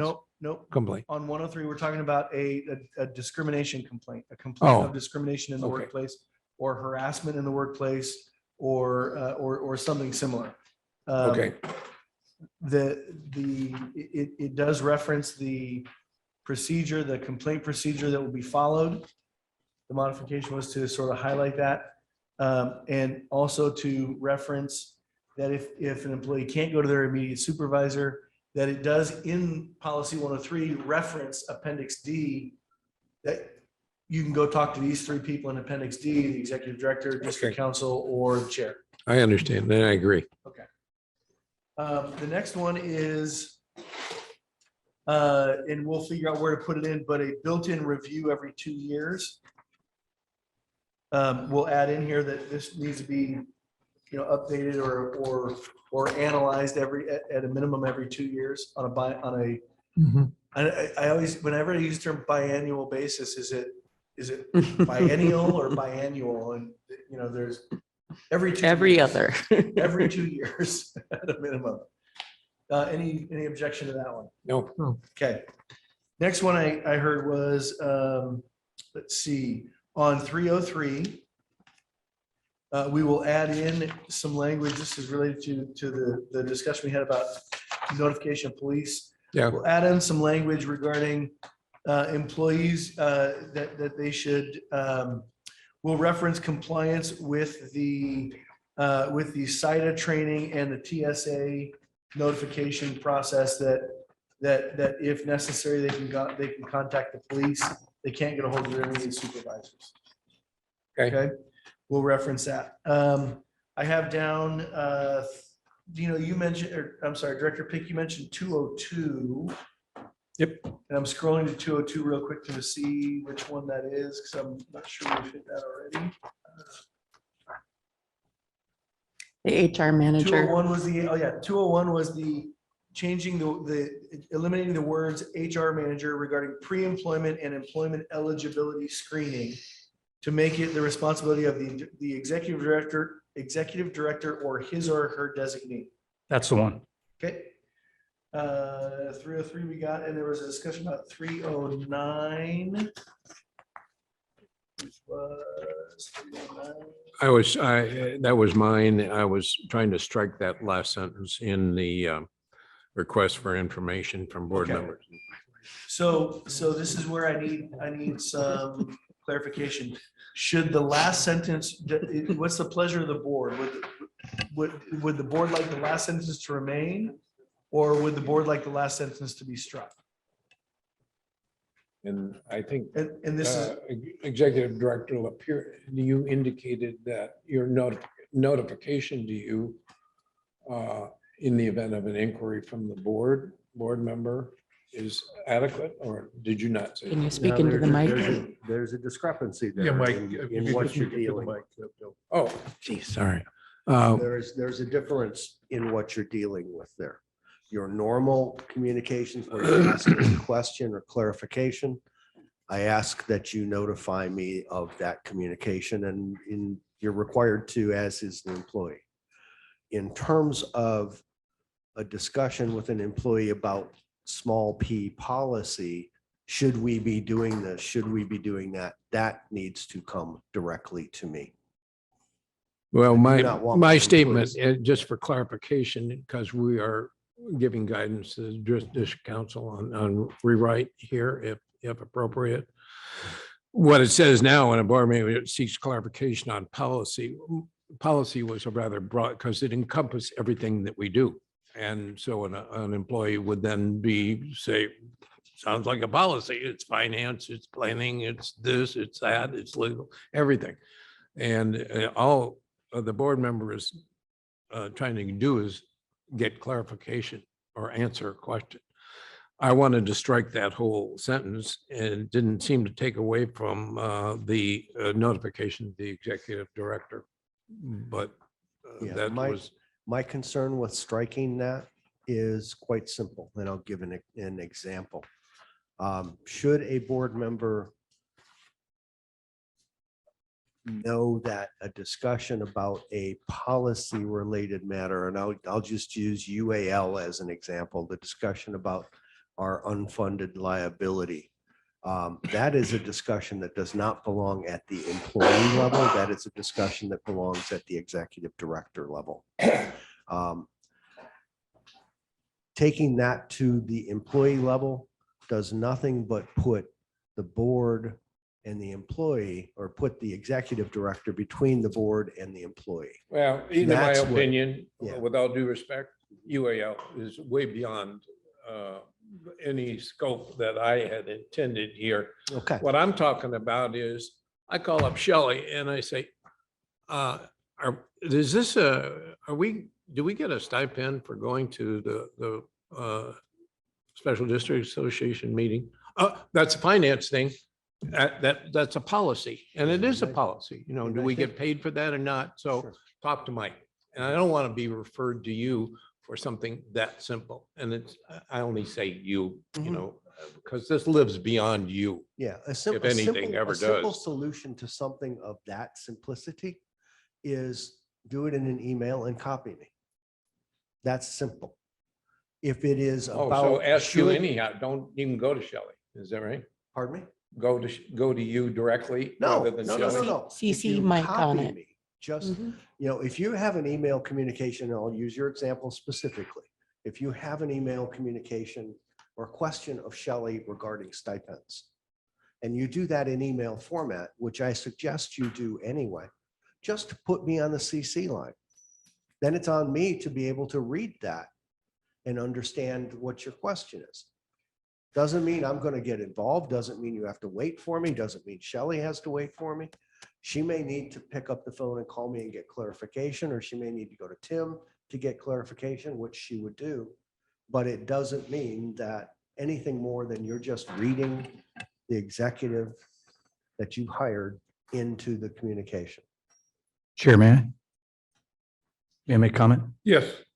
So it seems, just using that example, it seems to me that the question to Shelley is not a policy question. It is, what is the policy? Right. That's You should be informed. That's correct. It shouldn't, as I read this language, that is not something that Shelley would need to refer to you to answer to Director No, I Sabo. would not expect- If Director Sabo's question was, should this be the policy? Should we be reimbursed for this? Yes or no? Not appropriate for Shelley to answer that question. I'll defer to the Executive Director. Please take it up with him. Absolutely, and I agree with that 100%. So that's what But the language- Wording is sloppy right now, because it leaves that whole question of what is a policy? And right now it includes just about everything we do here, so this is for an employee, not an executive employee. This is for an average employee. Can they answer a question? Can't. Well, I don't want to lose my job, so talk to Mike. That's my statement, and I'll shut up on this whole thing. Director Sonny had a question, and then we'll finish up with you, Scott. Sorry. Just one more quick thing, and I didn't request this, Scott, but since we're doing changes, could you also add the general evaluation form in the appendix? And I did kind of have a conversation about that, but I think that should be in the appendix. Are we So going to have a employees know. conversation about evaluation forms or? No, no, No, no. just It's, put it in the appendix. This put is- it in the This is appendix. the instrument that we're using. So add in the general evaluation form, the Yeah. general employee evaluation. In the appendix. Sure. I'm sorry, Scott, anything else that you? No, that's it. The last item was at 309. Does the board want that last sentence to be stricken or leave it remaining? Okay, we'll ask the board. We'll start down with Director Pick. I'm fine, sir. You're fine with it staying? I'm sorry. What was the question? I missed it. So it is the sentence that follows the new, this is the one that had been in. I'm fine with it staying. I'm fine with the language as provided by staff. I think it's clear. Director Sabo, you would like that worked on again? I I don't. would know, like it speak- stricken, you know, Stricken completely. or reworded so that the executive director is comfortable with it. Director Sani. I'm comfortable with it, and I appreciate that the idea of CCing people makes sense, or CCing the executive director if we have questions. Okay, so what you're suggesting here is, what you're comfortable with is don't call anybody on the telephone. Always email them. Is that it? I don't speak to staff for the most part. I mean, I may see them out in the public or, at different events, but we're in different roles at that point. So for the most part, I have emailed staff and CC'd the executive director on a few things. But I've always, I believe, so just a form of communication. Okay. But I do see that this is small p policy overall, and I understand the intent of it. What it's trying to, address or look at. You were going to say something, Scott? Well, I was just gonna say, I think, no, I thought you were gonna wrap up and I was gonna say Mary Ann hasn't chimed in. I was going to ask Mary Ann next, but thank you for looking out for me. We need more of that in this meeting. okay? We need to make sure we Takes do a public village. comment. Takes a village. It already has an idiot. So, and that's me, Bill. Okay, I'm not making any comments here. Director Leffel. I'm comfortable with it the way it is. Okay, and I too am comfortable with the way it is. I understand Director Sabo's concern. If there is a way to change a couple words around where everybody's happy, I'm okay with that. I don't think we have any members of the public, but if any member of the public wishes to comment. We had 4 panelists, so we had 3 before. So I just wanted to make sure. Yeah. Yep. Okay. So, thank you. And for myself, I respond to emails when I get them. And, Shelley is usually pretty good about sending out, this is our stipends, if there's a disagreement, I will respond, but sometimes I think she shared with you, she doesn't hear responses back from us or something. Regularly. Okay. Regularly doesn't get an affirmative response. Yeah. So it doesn't hurt to say, hey, looks good or something, but I will CC the executive director from now on. Okay. Does that help, Scott? Yeah, it does. Okay. Do we Okay. need to make a motion or we're? I think we're just It's a tabling this until, continuation? so we're just tabling this until you bring it back, correct? Yep. Okay, Okay. sounds good. Board and committee reports. I did have a couple requests that we take a break at this time, so why don't we take a break until 11:45? That will give us a good 13 minutes. Thank you, Mr. Chair. I'm guessing that you don't need me from here on out. We need you, Dave, but you don't have I to mean- stick around, okay? Maybe not for the meeting, right? Yeah. We can excuse the. Yeah, the board thanks and excuses Highly paid Dave consultant. Ritchie. Thank you so much. I'll see Thank you you. guys soon. Thank you. Bye-bye. Are you back for more than 15 minutes or? I'm back. That was a 10-minute. Thank you and welcome back to the July 20th meeting of Monterey Peninsula Airport District. It's 11:46 and we are in session. I do not see, oh yes, Director Leffel is here and she is back on panel. Director Leffel, we have a proclamation to sign. Would you like somebody to drop that off for you to sign, or do you plan any trips to the airport soon? I'll get over there, Carl. Today I could not have my foot down that long. No, I understand, and we appreciate you being here on Zoom. I told everybody about your injury, so let's go back, and right now we are at board committee reports, budget and finance directors Leffel and Sabo. Who wants to take it from here? Director Sabo. Bill? You got Okay. deferred to. You got to speak up first. if Yeah, wanna you kiss got to it be off. on. Okay, we had a rather lengthy agenda, which had some items which are not necessarily coming to the board right away. We did take a little review of the BBSI. What does that stand for? But the HR contract. Yeah, BBSI, I can't tell you what it stands. Yeah, for. there's a lot going on there, you know, but we looked at the contract terms and the costs and we expressed our opinion as just board members, and I took a particular exception to the legal terms of the contract, which I think are under review by the district council. Is that true? Scott? Yes. Yeah, and Director Leffel expressed some concerns about the cost, given that we are already getting some of the training that they had identified in their scope of work. We're getting that for free from the CSDA. So I guess there was to be a review of that. And you acknowledge that, Director Lapierre? Yeah, the review of the BBSI contract will be done by legal counsel. The training is embedded in the fee. I'll have the conversation with BBSI about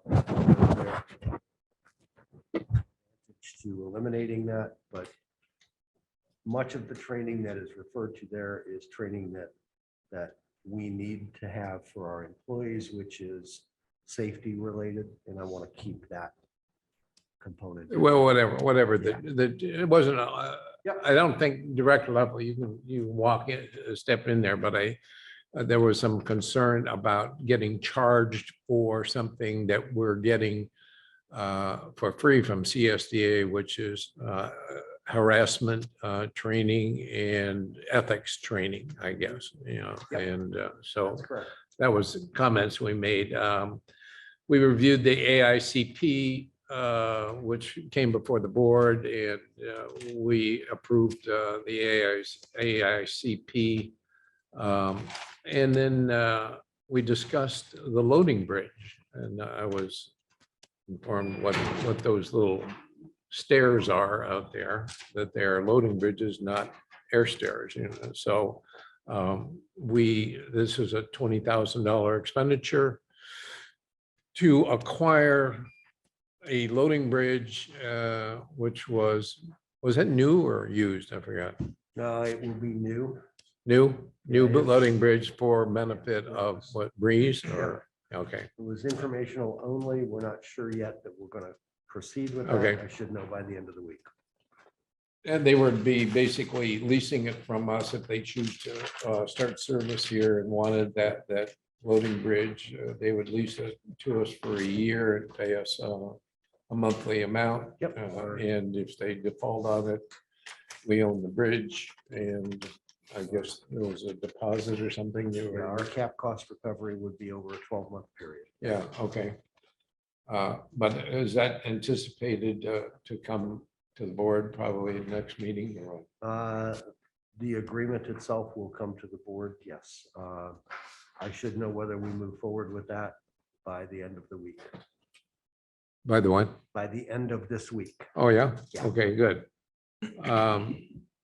I raised a question about budget line items on an approved budget. You know, if a line item is exceeded by more than $30,000, the executive director is up to $30,000 is approved to transfer between line items. And so I raised the question, that's what our governance manual says, and I wondered how it was being handled. And the executive director informed me that they didn't want to really deal with that kind of minutia, you know. So as long as the bottom line is positive, then you're okay with that. You know, Yeah, is that a fair interpretation of what you said? Not quite. Let me add on to that. What I said was we do not move money from a line item, from one line item to another line item. Without board knowledge, I believe that transparency would require us to leave it full cloth for the board to see and for you to ask questions. I can game the system by moving money around and you'll never know it. Well, yeah, well, the assumption was that I guess you would inform the board. I just question something that's in our governance manual, which empowers you to go ahead and move between line I do items have that at authority, yes. $30,000. And in this case, we had marketing, PR, and other stuff that all combined Yep. well exceeded all that. And I questioned, well, how do you administer that? And you said we spend what we're basically what is yeah. required. We let it go full cloth. You're going to see it. Okay. I raised the question about baggage belt repair, which seemed to be a recurring item. We had a terminal refresh project, and the baggage belt repair seems to come up rather regularly. I suggested maybe we ought to consider a new baggage belt. And I guess the executive director felt that that wasn't appropriate, given that we're going to build a new terminal.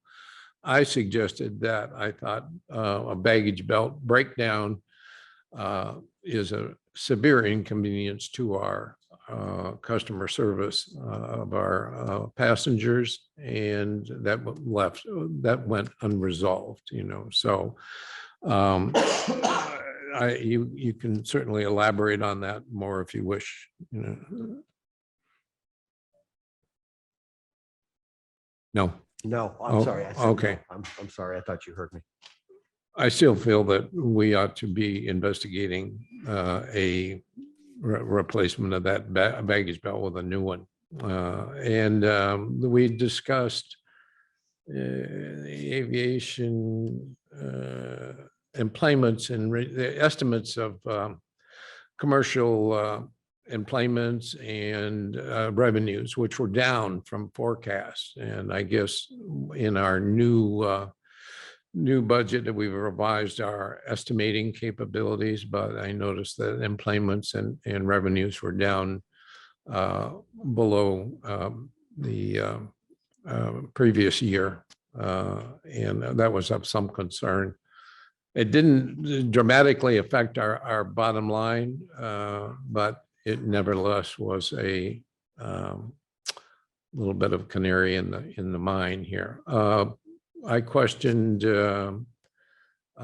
planning and development, computer upgrades. We continue to have, every month, we have a rather substantial expense for computer expenses, particularly in planning and development. I forget what the total answer was, but you needed to replace several computers that hadn't been anticipated. Is that a fair statement, in addition to the regular computer upgrades? Yeah, that what we indicated to you was that every computer replacement is handled campus-wide or organization-wide is handled through that budget line item. There were some computers that I'll just use the term broke, needed to be replaced a little earlier. That happens with technology. So there you go. But every computer that we purchase goes through that one line item, regardless of department. Okay. And then I questioned why the taxi fees were down and whether or not that was an indication that we're not providing taxi service to the level that our passengers expect. And there was some explanation about coast taxing and the same discussion we had earlier on taxis. Mary Ann, do you have some additional items? I can't, whatever you say, I won't hear anyhow. So you can say anything you want. Oh, good. Yeah. Oh, you were coming through loud and clear. Well, I want you to hear me. I think it's important that what Director Sabo brought up are all things that we did discuss. We are not always in agreement as a committee, and so I don't want to rehash the committee meeting here because that's not appropriate. But I think in all, we did review some potential contracts. They were not ready for prime time, so you'll probably see them in the next month after we review them again. And we did have a big discussion about the belt, and I am in agreement with staff that it just needs to be maintained or replaced or whatever. We do have probably another 4 to 5 years before we're ever going to see a new building with a new belt. So I think it's appropriate for our passengers that we provide them with the best that we can. And also, I think it's important to our subcontractors who handle baggage that we give them the tools to do their jobs, because when we have a breakdown, it results in bad customer service, and they're the ones actually who face the public. We don't. So I think that's important. And I have learned in my travels that it's probably really important that we pay really attention when we get a new terminal of what kind of service we have on that we can handle all the golf clubs that seem to be coming along now that is resurged. So anyway, it was a fruitful meeting, and I think revenue, we saw a month of dip, but it appears that it's only a month when you look at the numbers that are looking like they're coming out of June. So it's, everything is seasonal with us, and some of it is delayed revenue or delayed expenses. So this looks like we're going to end up on a really good year. That's it. Very good. Thank you. Any questions for finance? Okay, Air Service, Director Pick.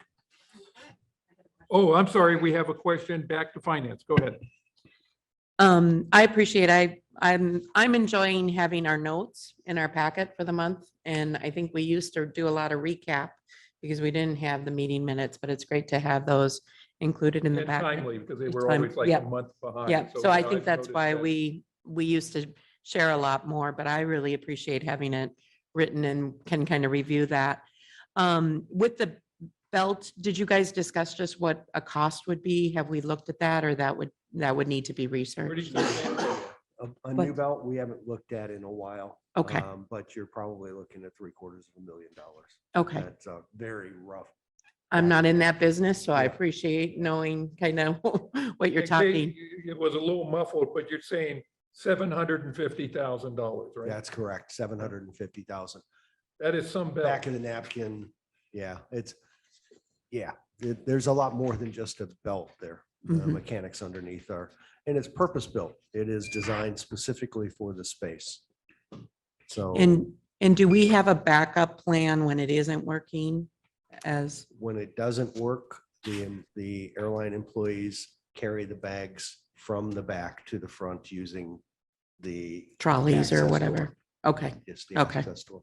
okay. So that's obviously an inconvenience for Yeah. them, but okay. The Delray Oaks update on page 2 of the minutes. The 27,000 that the district owes Delray Oaks. I know that was something, is there a solution to this or what's going on? No, that's the annual true up. That's the results of the true up. Okay, And that's a contractual obligation that identifies how we, to the best of Delray Oaks' ability, Balance. they give us their budget. We then at the end of the year true it up so that it is a 50, an even 50-50 split as the agreement calls for. okay. And I know, I recall when I was on finance. And then the contract for HR services, I'm a little concerned as we've got some hiring going on with the contract waiting till next month. Was there a conversation in the finance committee about that at all? The contract was received on Friday before finance committee. It was provided to legal counsel the Monday before the Tuesday finance committee. So there was not time to do the review. It was informational only. Legal counsel is doing the review and it will be back to the board at the next meeting.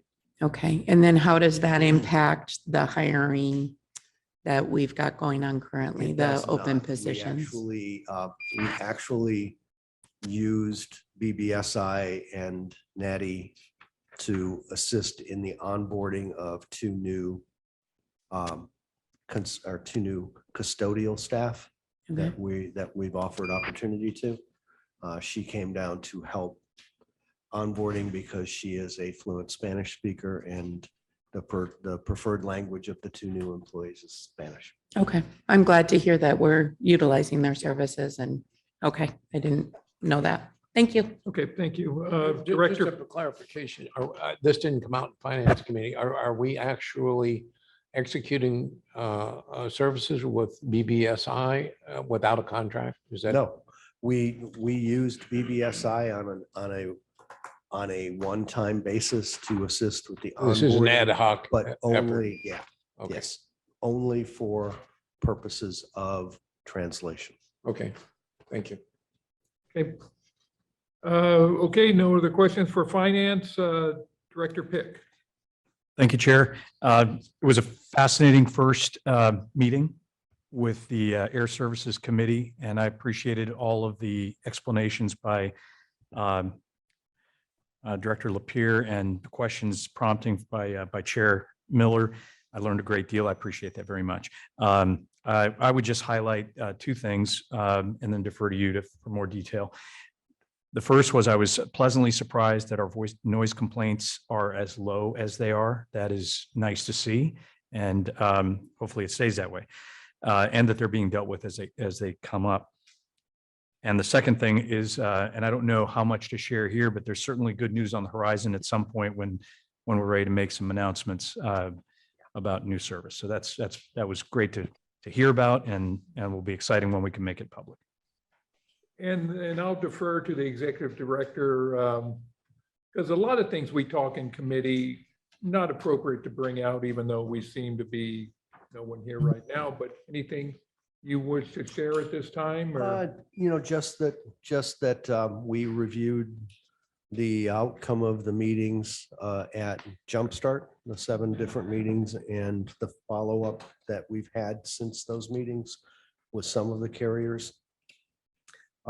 We discussed at length the same thing we discussed at finance about the purchase and lease of the loading ramp, passenger loading ramp. Which we were in support of also. Yeah, right.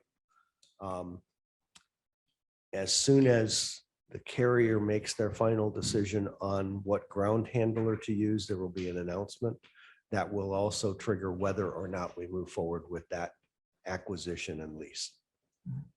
And I think you shared with me in all your many years of going to Jumpstart, this is the first time you felt like the belle of the ball. I did. It's yeah, it was even our consultant who joined me at the meetings was amazed at the response that we had gotten. And the fact that out of the 7 meetings, 4 of them were requested by the carrier. And 4 of them have follow-on, one of which will be a new service announcement very shortly, we believe. The other is an upgrade of aircraft that will come in the spring. And the two others are site visits to the community to allow the air carrier, the airline, to learn more about the community and to provide them with the information they need to make an informed decision about whether or not to service. All exciting stuff, and we're waiting with bated breath on the word. One comment, when you said employments were down, were you talking for the month or? The month, yeah. Yeah, because I know for my candidate statement, I went back and counted up all our employments, and we were at 225,000 coming off the pandemic, which I thought was pretty good. I did notice that last month was below the year before. I just attribute that to the cancellations that we had. Is that what triggered that? Or That's was there- accurate. Yeah, that's accurate. Our airport-wide load factor still remains in the low 90s. We have day parts where we'll be in the mid 80s, but on average throughout the population, we see a 90%. So you're talking 90% of the seats are occupied. You got it. Okay. Yeah. That was for your benefit in case. Good to know. I'm sure you knew. Not that hard, not rocket science, airplane science. The Okay. airplane science, yeah. Okay, any questions for air service? Mary Ann, you have a question. We see your hand up. Yeah, I do. So when we first started, Mr. Lapierre mentioned that he would give a tour of the new seating area. Did you talk about that in air service? Because I really think it is part of our air service. Have we done anything to alert the public to the new steps that we've taken to make their travel more comfortable?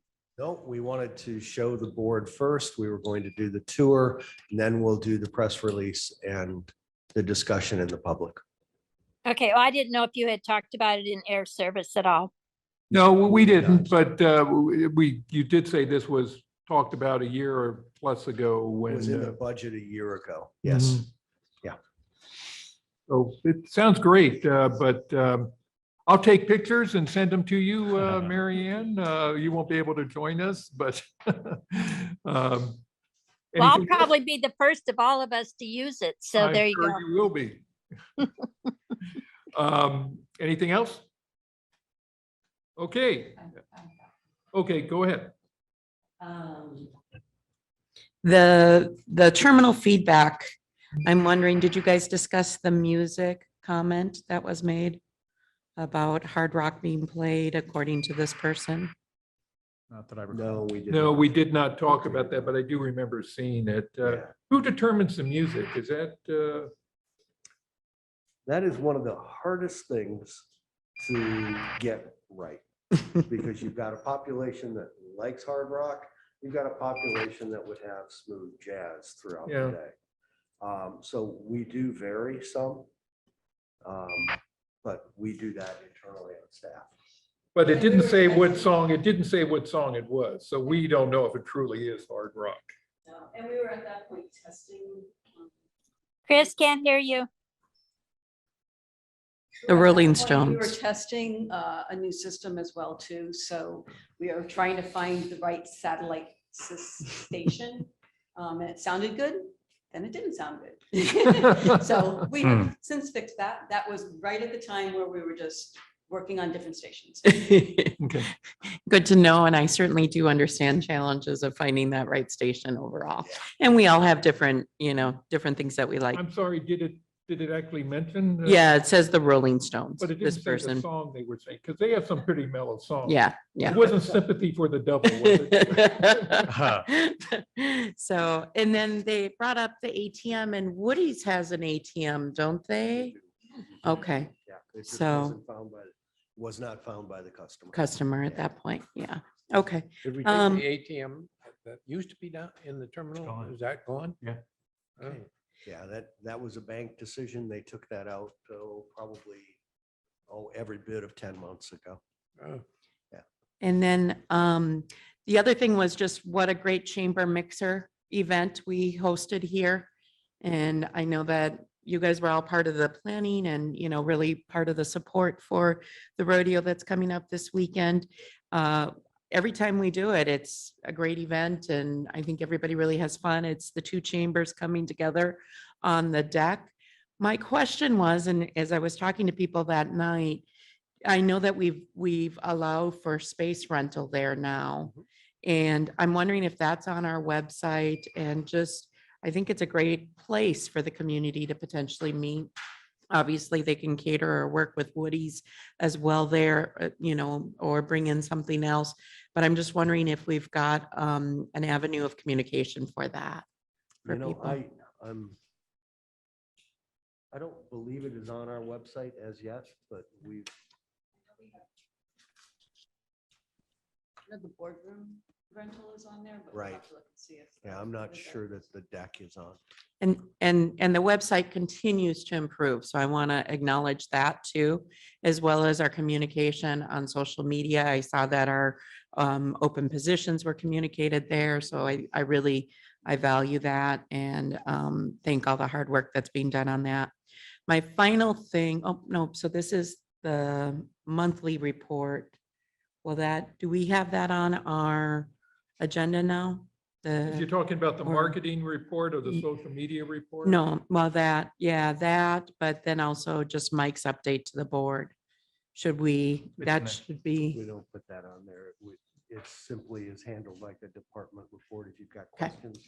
yeah, feel so, free and to I ask thought them. this kind of fit with that was the customs update. And I just appreciate that that's moving forward and want to acknowledge the work that's been put into that, both regionally as well as, you know, even larger entities on that, and appreciate that moving forward. I think that will be great for the community and for the district and the airport as well. Thank you. You're welcome. And good news on social media. Anything to report on that beyond what's in the report? No, other than Amanda continues to knock it out of the park. Yeah. We're getting good feedback. I'm pleased with the feedback we get. You measure that by the performance metric I use is how we compare to other airports. And I think given our size, we compare very favorably. Very good. Okay, airport property. You skipped me. Oh, I'm sorry, Bill. You know you wanted to talk. Go ahead. Yeah, I was pleased to also observe, as Director Pick did, that the noise comment log has shrunk a little bit. And we're not getting quite the feedback from our neighbors on the other side of the field that we used to. That's a good thing. I do want to comment on the fact that after the committee met, I looked at the report and I shared with the executive director that we have issues with traffic arriving from east to west, and in particular, business jets, corporate jets coming in. They're regularly flying over the Pasadena area, which I live in, Laguna Seca. And so I investigated a little bit on that, and I shared this with the executive director that I talked to several of the pilots that I know that fly in and out of here, and in the past, I've talked to them about our noise concerns, and they have actually requested the raceway visual approach or a straight-in visual approach coming down Highway 68. And both NorCal and the tower are saying, forget all that. Even though the ATIS, which is the Terminal Information System, says we're using either the raceway visual approach or it's the localizer approach, which comes down Highway 68.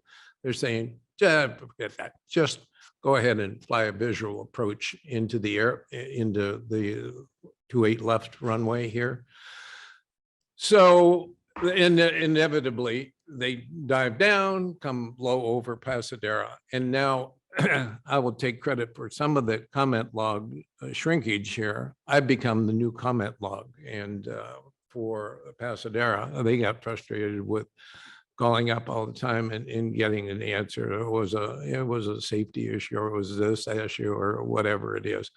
What I know now is that the pilots are being directed to do a visual approach right in over Pasadena. And I shared that with the executive director. And then my suggestion was that we, again, talk to air traffic control tower and also NorCal and refresh their memories of what basically was our agreement, that they would kind of follow their own air traffic information system, direct traffic over Highway 68, rather than on a clear day, on a clear and a million day over the Pasadena, Laguna Seca area.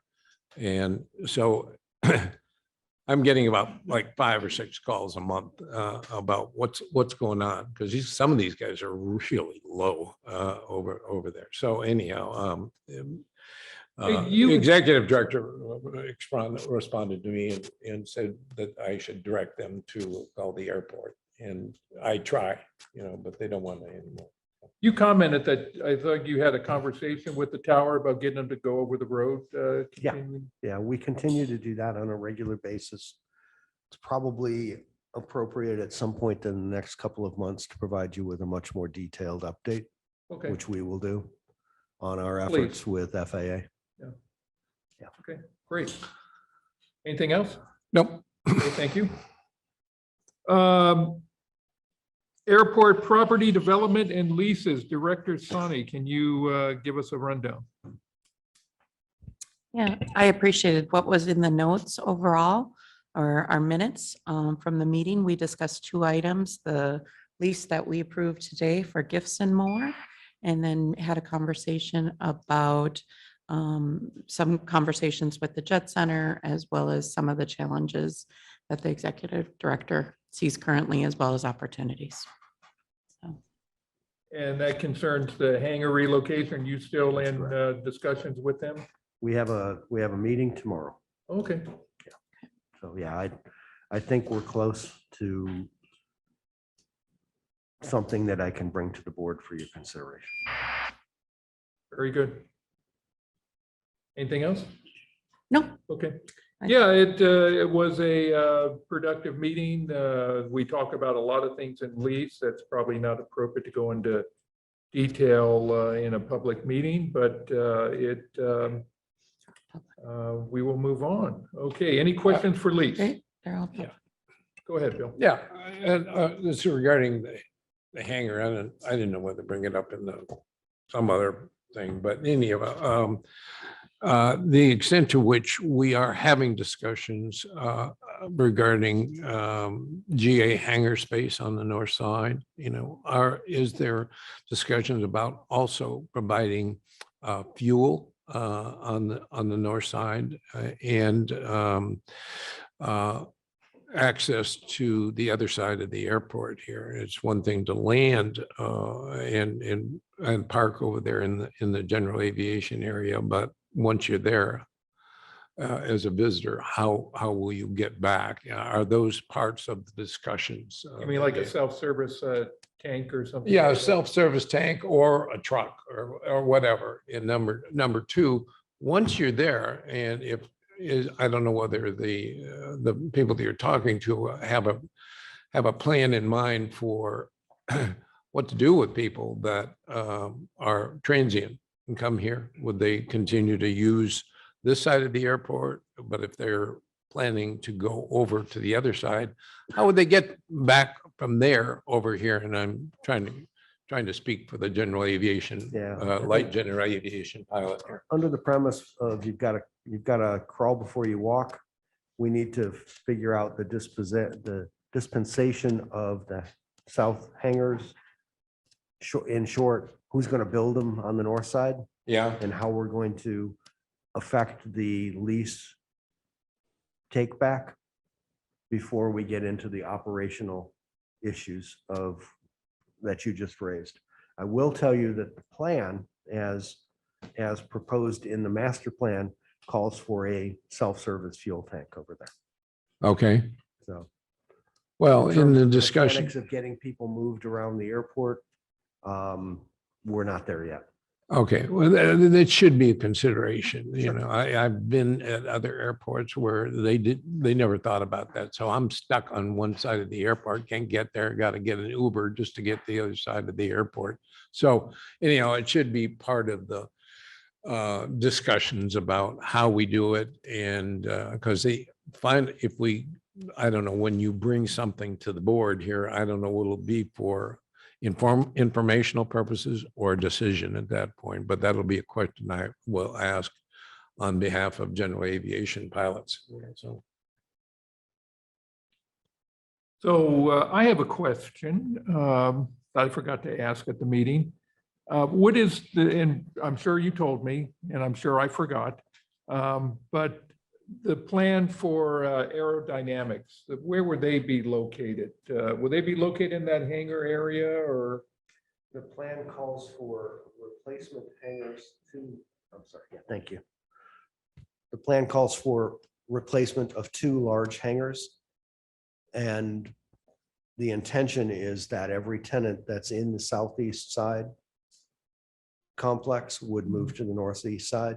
So the large hangar would likely be the new residence of aerodynamics. Okay.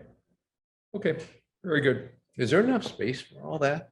For those 2, for that large hangar over on that side and plus aerodynamics? That's all, that was all contemplated in the design of the general aviation area, yes. And even room for expansion beyond that for another, what, 80 hangars? A pretty good. That I don't remember that number, but there is room for a second phase. Yeah. Yeah. You remember though, don't you? Sure she does. She remembers my name for me sometimes. Okay, very good. Any other questions for lease and development? Thank you. Nope. Let's move on to local jurisdiction liaison. I can tell you very quickly, we have not had a meeting in years. So, so far, no one's beating our door down to talk to this group. So, but we are still there just in case. Local Agency Formation Commission Director Leffel, what do you have? Our meeting this month was canceled because we did not have any new pending projects that were ready for our review. And we will meet in August, and we anticipate that in September, we will review the annexation of Marina Coast Water District to take over the campus town property and the old nurses barracks at the former Fort Ord. So those should be September issues, but August appears to be, it'll be a fairly light agenda and no meeting in July. Okay, very good. Don't go away. Regional tax, I'm sorry, any questions on LAFCO for Director Leffel? Okay, I see none. Just to confirm, we don't have any members of the public here because I've been skipping public comment, right? We do not. Okay. And I will continue to skip public comment then. Regional Taxi Authority, you already talked briefly about that. Anything to add, Director? No, Leffel? we did meet. I think the 2 things that are important are what I already mentioned is that we do have a new cab company coming in. And because they're a very established, robust company, I think they have the ability to move cabs down here. So I think it's important that as soon as they are fully approved by the RTA, that they are directed to the airport so they can sign up and have access to the airport. And the gentleman seemed very open to that. The other thing is that the RTA did take money out of reserves this year to cover the basic expenses because there were not as many cab drivers as there have been in the past. So that can go on for a little bit more, but if it continues over the next 2 to 3 years, there may be a call for an input of cash. The nice news is there are none of the contentious name calling, ugly meetings that we have endured in the past. So it's a fairly mellow group. It's working the way it was designed. And I think we can all be proud that we were part of that. Okay, well, let's keep that happy thought. Any questions for Regional Taxi Authority? Yeah, I got one. Director Sabo, go Yeah, ahead. For Mary Ann, when you have the RTA meetings, do you bring up any concerns that we have here at the airport for loss of Central Coast and whether or not we're getting enough taxi service? Does RTA deal with a lack of proper taxi service? I guess, are you asking me, do we go out and solicit new cab companies? No, I mean, do they do planning? Do they do monitoring of available taxi service? And if there's a problem with not enough taxis, is the RTA empowered to do something about that?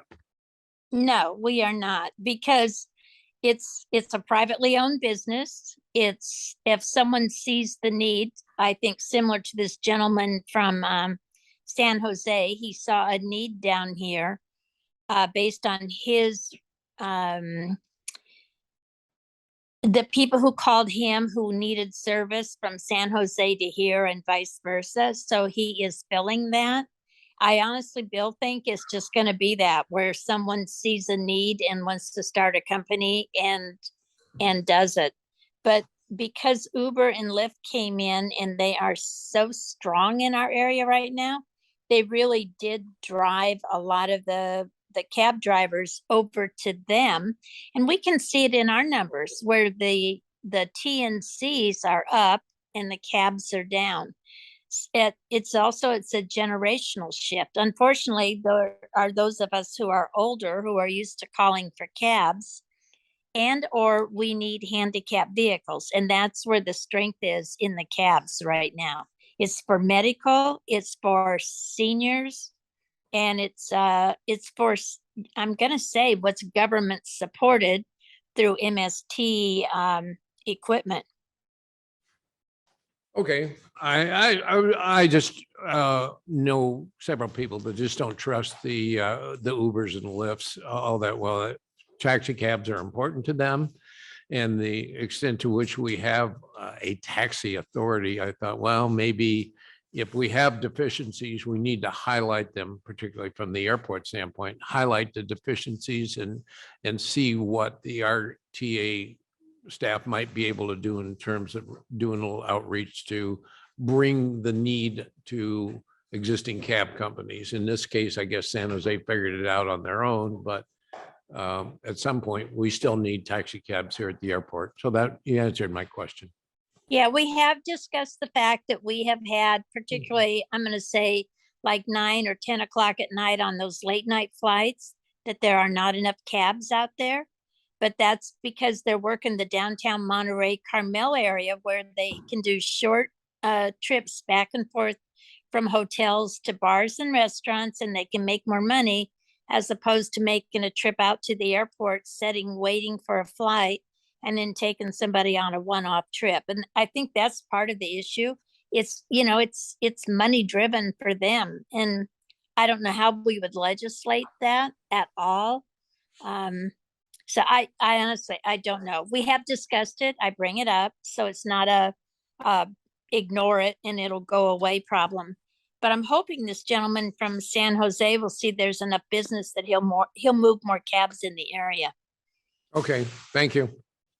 And I do know people that don't trust Uber or Lyft, but they usually have 2-star ratings after their name. So one of the readings. Okay. Any other questions for Regional Taxi? Next one up, Director Sabo for TAMC. Okay, TAMC again continues to put most of the significant items on the consent agenda, so the meetings go rather quickly, and but they did approve a regional transportation plan. There was a policy element, a finance element, and legislative actions that need to be taken. And this highlight that would affect the airport is the Salinas Monterey corridor was included in the 2022 regional transportation plan. And that was moved out to 23, 24. Appears that we don't have quite the priority clout that I'd like to have there. And the Highway 156 toll road did appear, and that's getting a lot of attention from TAMSI. And also the Marina Salinas multimodal corridor on Blanco Road, which is another potential access to the airport from Salinas. So we are at least covered by, on paper, for Highway 68 and another alternative route from Salinas through Marina. And but they spend most of their time talking about bicycles and walking paths and funding for bicyclist training, racks and lockers and all that. So, which didn't seem to have a lot of application to the airport here. So, and there is no meeting in July for TAMSI. That's the end of my report. Very good. Any questions for Director Sabo on TAMSI? What are the plans with the the roundabouts? That's the Highway 68 plan that got moved to 23, 24. That's kind of planning, which is rather ill-defined. It's not detailed planning, you know. And I continuously make the effort to promote the airport and our need to get people from the Salinas Valley and Salinas to here in the quickest way possible, because they are part of the county and they are part of our constituency here. And I said, getting here in the morning can be a struggle to make a morning flight. And that everybody nods and says, thank you very much. Don't let the door hit you in the, you know, so anyhow, it's not getting a whole lot of attention, although it keeps appearing all the time. I won't let it not appear on their plans. But when I said with the plan, I knew. The plan is right now, Are they still moving with Olmsted being the first one? Well, they won't commit to that. And I've asked that question. They won't commit to it, but I think it is. I think Olmsted is the highest priority intersection, but they won't commit to saying it's this one and it's that one and it's this one. You know, they just want to be as vague as possible because they know I'll pin them to the wall, you know, as soon as they say anything definitive. So, thank you. Yeah, for doing that. Okay. Special Districts Association Director Leffel, we had a meeting last night, very well attended by all of us. What would you like to say about it? I just think it's important, and I hope you all found valuable the latest report from MPAD. I think Heather did a really good job of bringing all of that forward, and I'll have her slide deck today. So I'll send that out to all of you so that you have it if you want to go back and review it, make notes to yourself. It's I think it's important that we really are aware of the fact of the housing that's coming on on down the road, because of the fact that that impacts Director Lapierre's ability to bring new airlines in, because they see increased population, and that's always very interesting to the airlines. So that, and there wasn't a whole lot of legislative action right now. That'll heat up again once they come back from recess. So I am involved now with the state legislative committee just to make sure that I understand what's going on with the districts. Very good. Any questions for special districts? Yeah.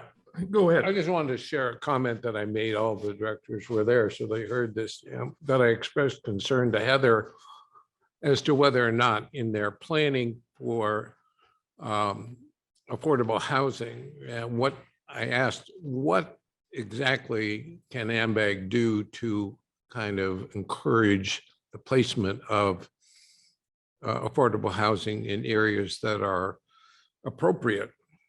Being next to an airport, and then given that we have 4 airports in the county, the cheapest dirt in the county is right next to the airport. She said she allowed that, she was quite aware of all that and And putting powerless.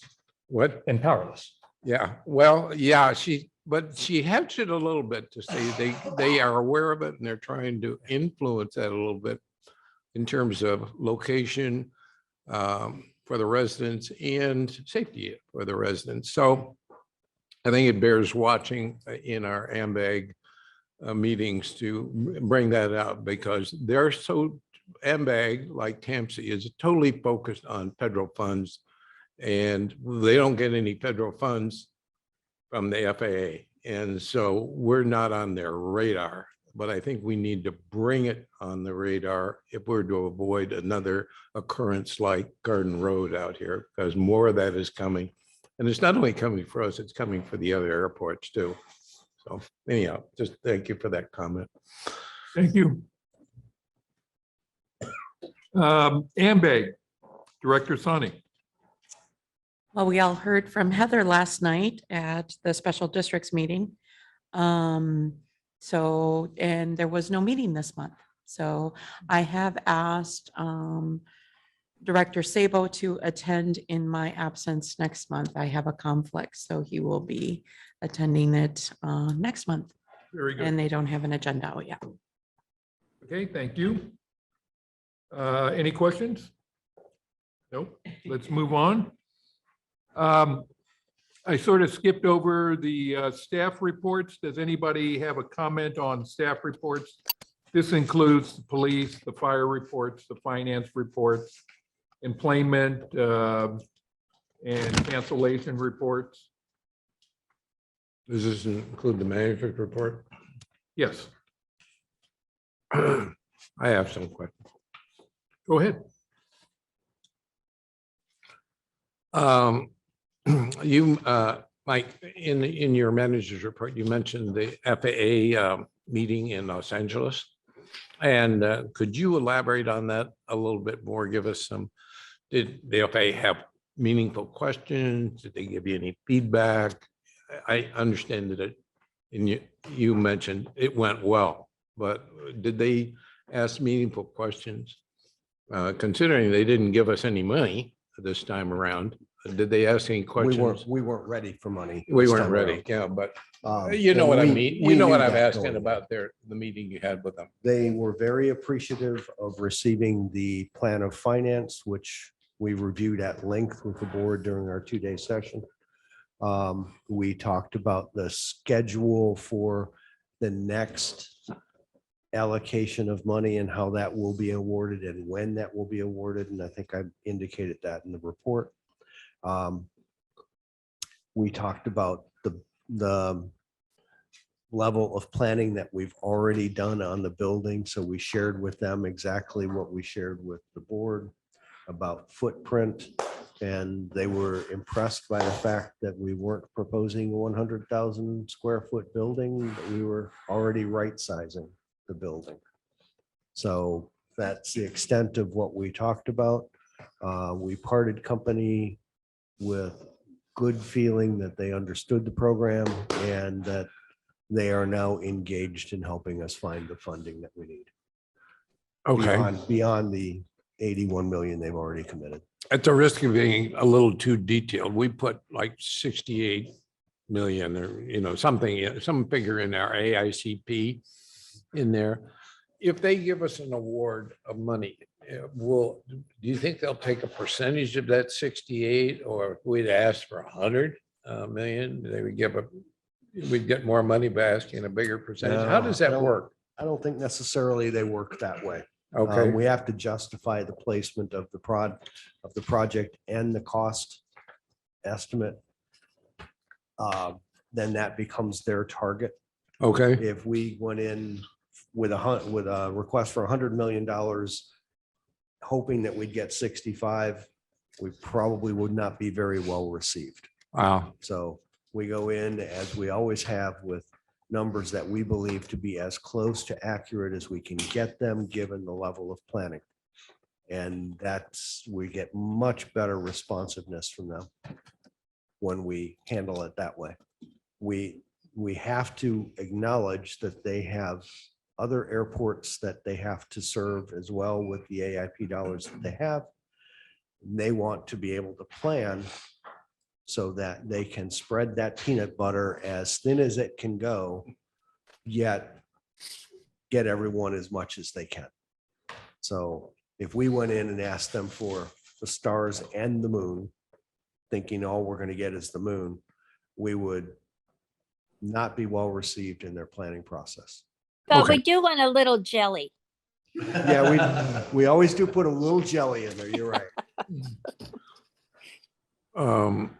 Okay, what I had, oh, you mentioned a golf tournament, Mhm. and I think it was just the way you worded it or something. You started, I'm working with MCHA, and the golf tournament is something or other. I didn't know what golf tournament you were talking about in your manager's It's the report. annual MCHA golf tournament. Yeah, It's being held in August this year, August 31st. We are a sponsor, have been every year since I've been here. This year, we will use the name Alaska Airlines as the primary sponsor, so they'll get a lot of the press, if you will, the exposure to the group. And Alaska will have people here to maximize their exposure. okay. Let's see, that answers the question. I think it just, the way you worded it, it just left out, it just said the golf tournament, so are you playing? I actually am not. I will be in Pensacola, Florida, seeing my father. And your golf partners have really appreciate that But too. yeah, it's probably better for the pace of play that I'm not there. Yeah. Since I've seen it, yeah. I can't read my writing, so I'll skip this one. I'm done. Thank you. I always have a concern that 81 million sounds huge and it's great. And I certainly hope we can get more. But that money has been severely impacted by just the increased cost of building. And I can speak on that firsthand if you need. Wonder why. And I know they've got to be hearing these same complaints that what was adequate money 2 years ago now is just not nearly enough. Yep. And, they're wrestling with that, even on our behalf. They're wrestling with, we had an estimate 3 years ago about what the ARF building would cost. And that estimate was woefully inadequate when we got the minimum or the guaranteed maximum price. And that's simply and solely because of the cost of construction, the cost of materials, nothing to do with the building design itself. We contemplated exactly what was designed. The cost just came in a lot higher.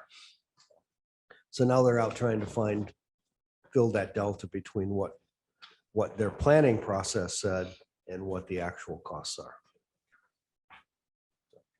It's just part of the process, and they acknowledge it. It's going to be a difficult couple of years until we can get construction costs under control.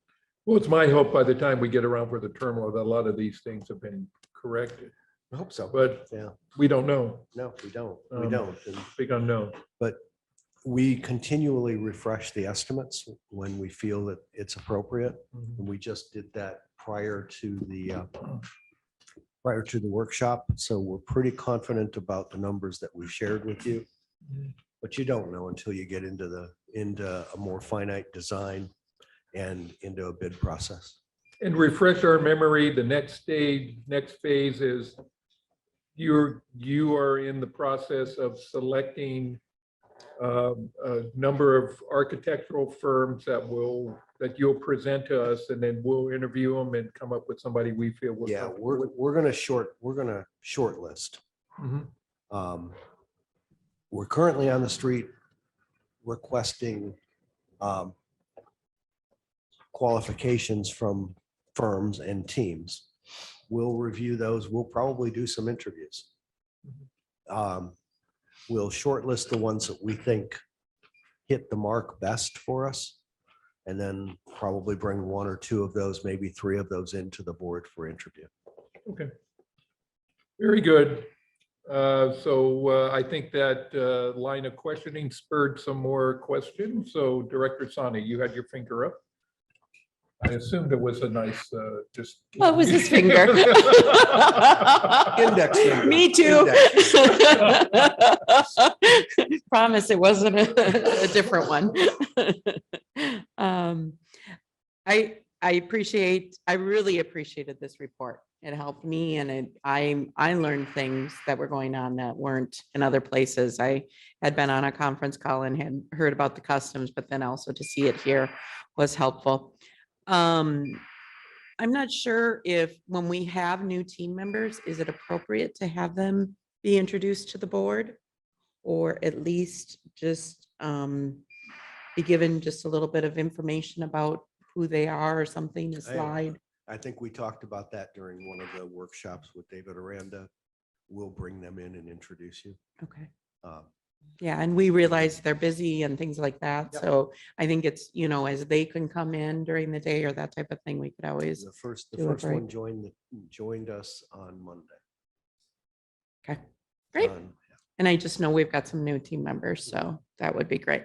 The other thing is, so this, I know I requested this during the strategic meeting, I've kind of requested this. We had a 2-year document of kind of where we were going, 2 or 5 years. You And mean the I know, timeline? yeah. Yeah, we need to update that. And I think that would be, I know myself as one board member, I would really find that helpful to just kind of know where we're going. And I know you guys kind of have it much more in your head. Is that, and I don't want to create a lot of extra work, but I think it would be really helpful to kind of maybe know some of those key dates that we're up against and that we're looking at too. Yeah, that'd be helpful. Okay. And that's it. Again, thank you for this. Any other comments? Yes, Bill. That's Which finger is it? Oh, whichever one you want. Oh, don't give me that choice. This may be carry over from finance, but can you share with us what regarding any confidential information, where we are on fire services and the city of Monterey and any alternatives? What can you say about that? I can tell you that we are in discussions with a private firm to provide the services. I shared that with Finance Committee, got feedback, and have continued those discussions and have made some good progress toward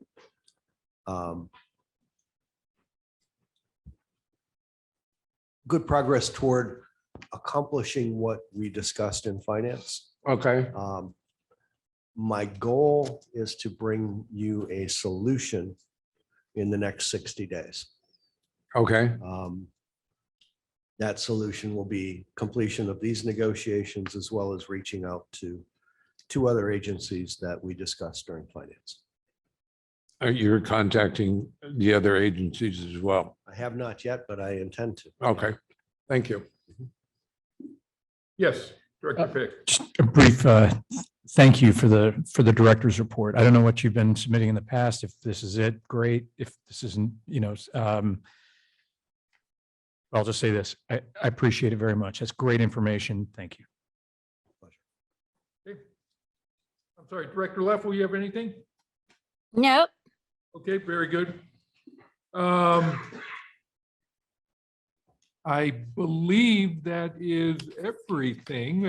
Anybody else have any questions on staff reports? Police, fire, finance? cancellation, complaints? Okay. Thank you. We can take a few minutes break and then reconvene to close session. What would you like to do, guys and gals? Keep going. Keep going. Keep going. Okay. We will reconvene in closed session then. Hello, welcome back to the July 20th, 2022 meeting of the Monterey Peninsula Regional Airport Board. It is 1:34. We were in closed session. We have nothing to report other than we have lost board members Leffel and Pick, who had prior obligations and had to leave. But we are present with a quorum. Any future agenda items? I do have a couple. I think we've had the PR and marketing kind of strategy and overall current state and discussion. I think that's been on before. I'd still like to see that, knowing that we are also hiring a couple new team members for those roles. And then secondly, and this is obviously a suggestion as one board member. And then secondly is the 4th of July brought up questions about drones. Quite a few, especially within Seaside and marinas outside of our district, but still, it would be great. And I don't know if that falls with our fire relationship or if that's something someone in our operations, just kind of a preview of how drones impact airspace a little bit. So I'd like to know more. If there's a document I can look at, that works for me too. But it might be something of interest to other board members as well in the community. Are you talking drones or vertical takeoff and landing vehicles like Joby? Drones. Drone. We're not at a Little- point of, yeah. The Little other. drones. We did have a presentation at one time when this drones were first becoming popular.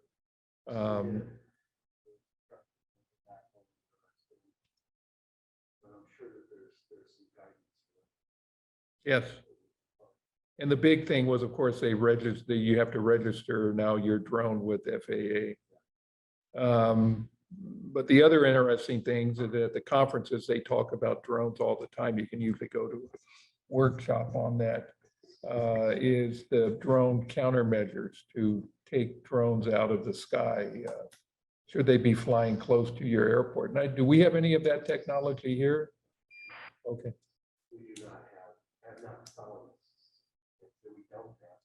Speak to the mic, Mike. Sorry. I got to tell you, Oh, it's very there is no scary microphone. being in an airplane and you see that drone out there and you think it's far away. It ain't, because it's so small and it We have goes not zipping found by this. you. Yeah. But we've not found a significant problem here Yeah. yet. Would we know? We do not have drone countermeasures. We know what the tower knows. We know when the tower has a report of a drone in the Oh, they have a way to detect a drone in the area? binoculars. Oh. Just looking. Okay. Yeah. Or How often usually a does- pilot reporting a Or drone. Lyra. Yeah. There's certain levels that they're allowed to fly at and then. There, or- as I recall, there is an altitude limit. 200. 400. Is it 400 or 200? 400. 400? 400 reported, 200, I think. There is a 200 definition there. There's a 200 within certain distance of the runway and then 400 outside of that. Yeah.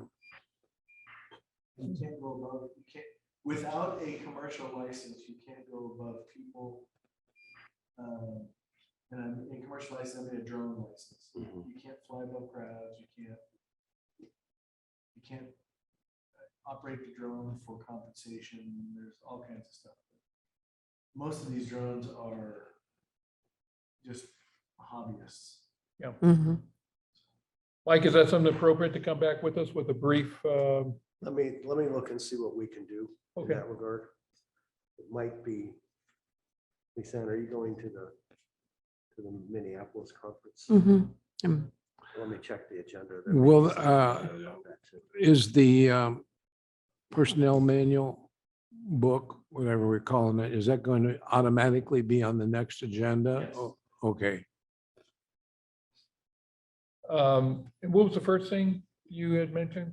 The public relations marketing, kind of What were where you hoping to find out? strategy and kind of the overall vision for where that's going, especially with having more employees. But then we had a report on that not too long ago. So you just want an update or what? And exactly? that report, I mean, and that was a while ago, there was feedback that that report wasn't what I was looking for overall for things. Again, we've had pieces here and there, but I'm looking for an overall umbrella of how they fit together and how they're working together for the messaging and the communication from the airport. And this is also, I think, with having two new employees brought on, that's important. Well, can we wait till we have, because we are hiring a marketing person, right? Or someone. Public relations. Public relations. Marketing is done by Chris Chidlaw. Advertising and marketing is Chris. Social media marketing Amanda. is Amanda. And public relations is yet to be determined too. And you're looking for something how all three of these Mhm. work in unison towards one Mhm. particular goal. Well, yeah, I see where you're going, but maybe we wait till we get, when do you think that position will be filled, Mike? Do you? I've had a sum total of 2 applications. No, 3, 1 internal, 2 external. The 2 external I've eliminated already. They're Okay. just not qualified. The internal has some potential, but I'm not necessarily certain Okay. that it's the direction I want to go. Okay, why don't we talk about this at the next meeting and move forward? Because if we're going to do something, let's make it meaningful and important. Yeah. And Do Lisa, we- and I we've think also- when we talked about it last, you were going to share with me a couple of examples that you thought would work. Okay, That would help me get a better vision of what you're. we did talking talk about that. Yes, we did. Are you planning Um, on this person, the PR person being the spokesman for the airport? Yes, sir. Or a spokeswoman. The less you see of my Or face on person. camera. Person, yeah, a person. At this point, spokesperson. Yeah. Yeah. Yep. fine. Okay. Anything else? No. Okay, I'll entertain a motion to adjourn. So moved. All Second. in favor, say aye. Aye. Aye, we are adjourned and You want to take a quick walk to that? I will take a Yeah. quick walk I would to, Lisa, you want to do that? Yeah. Okay, let's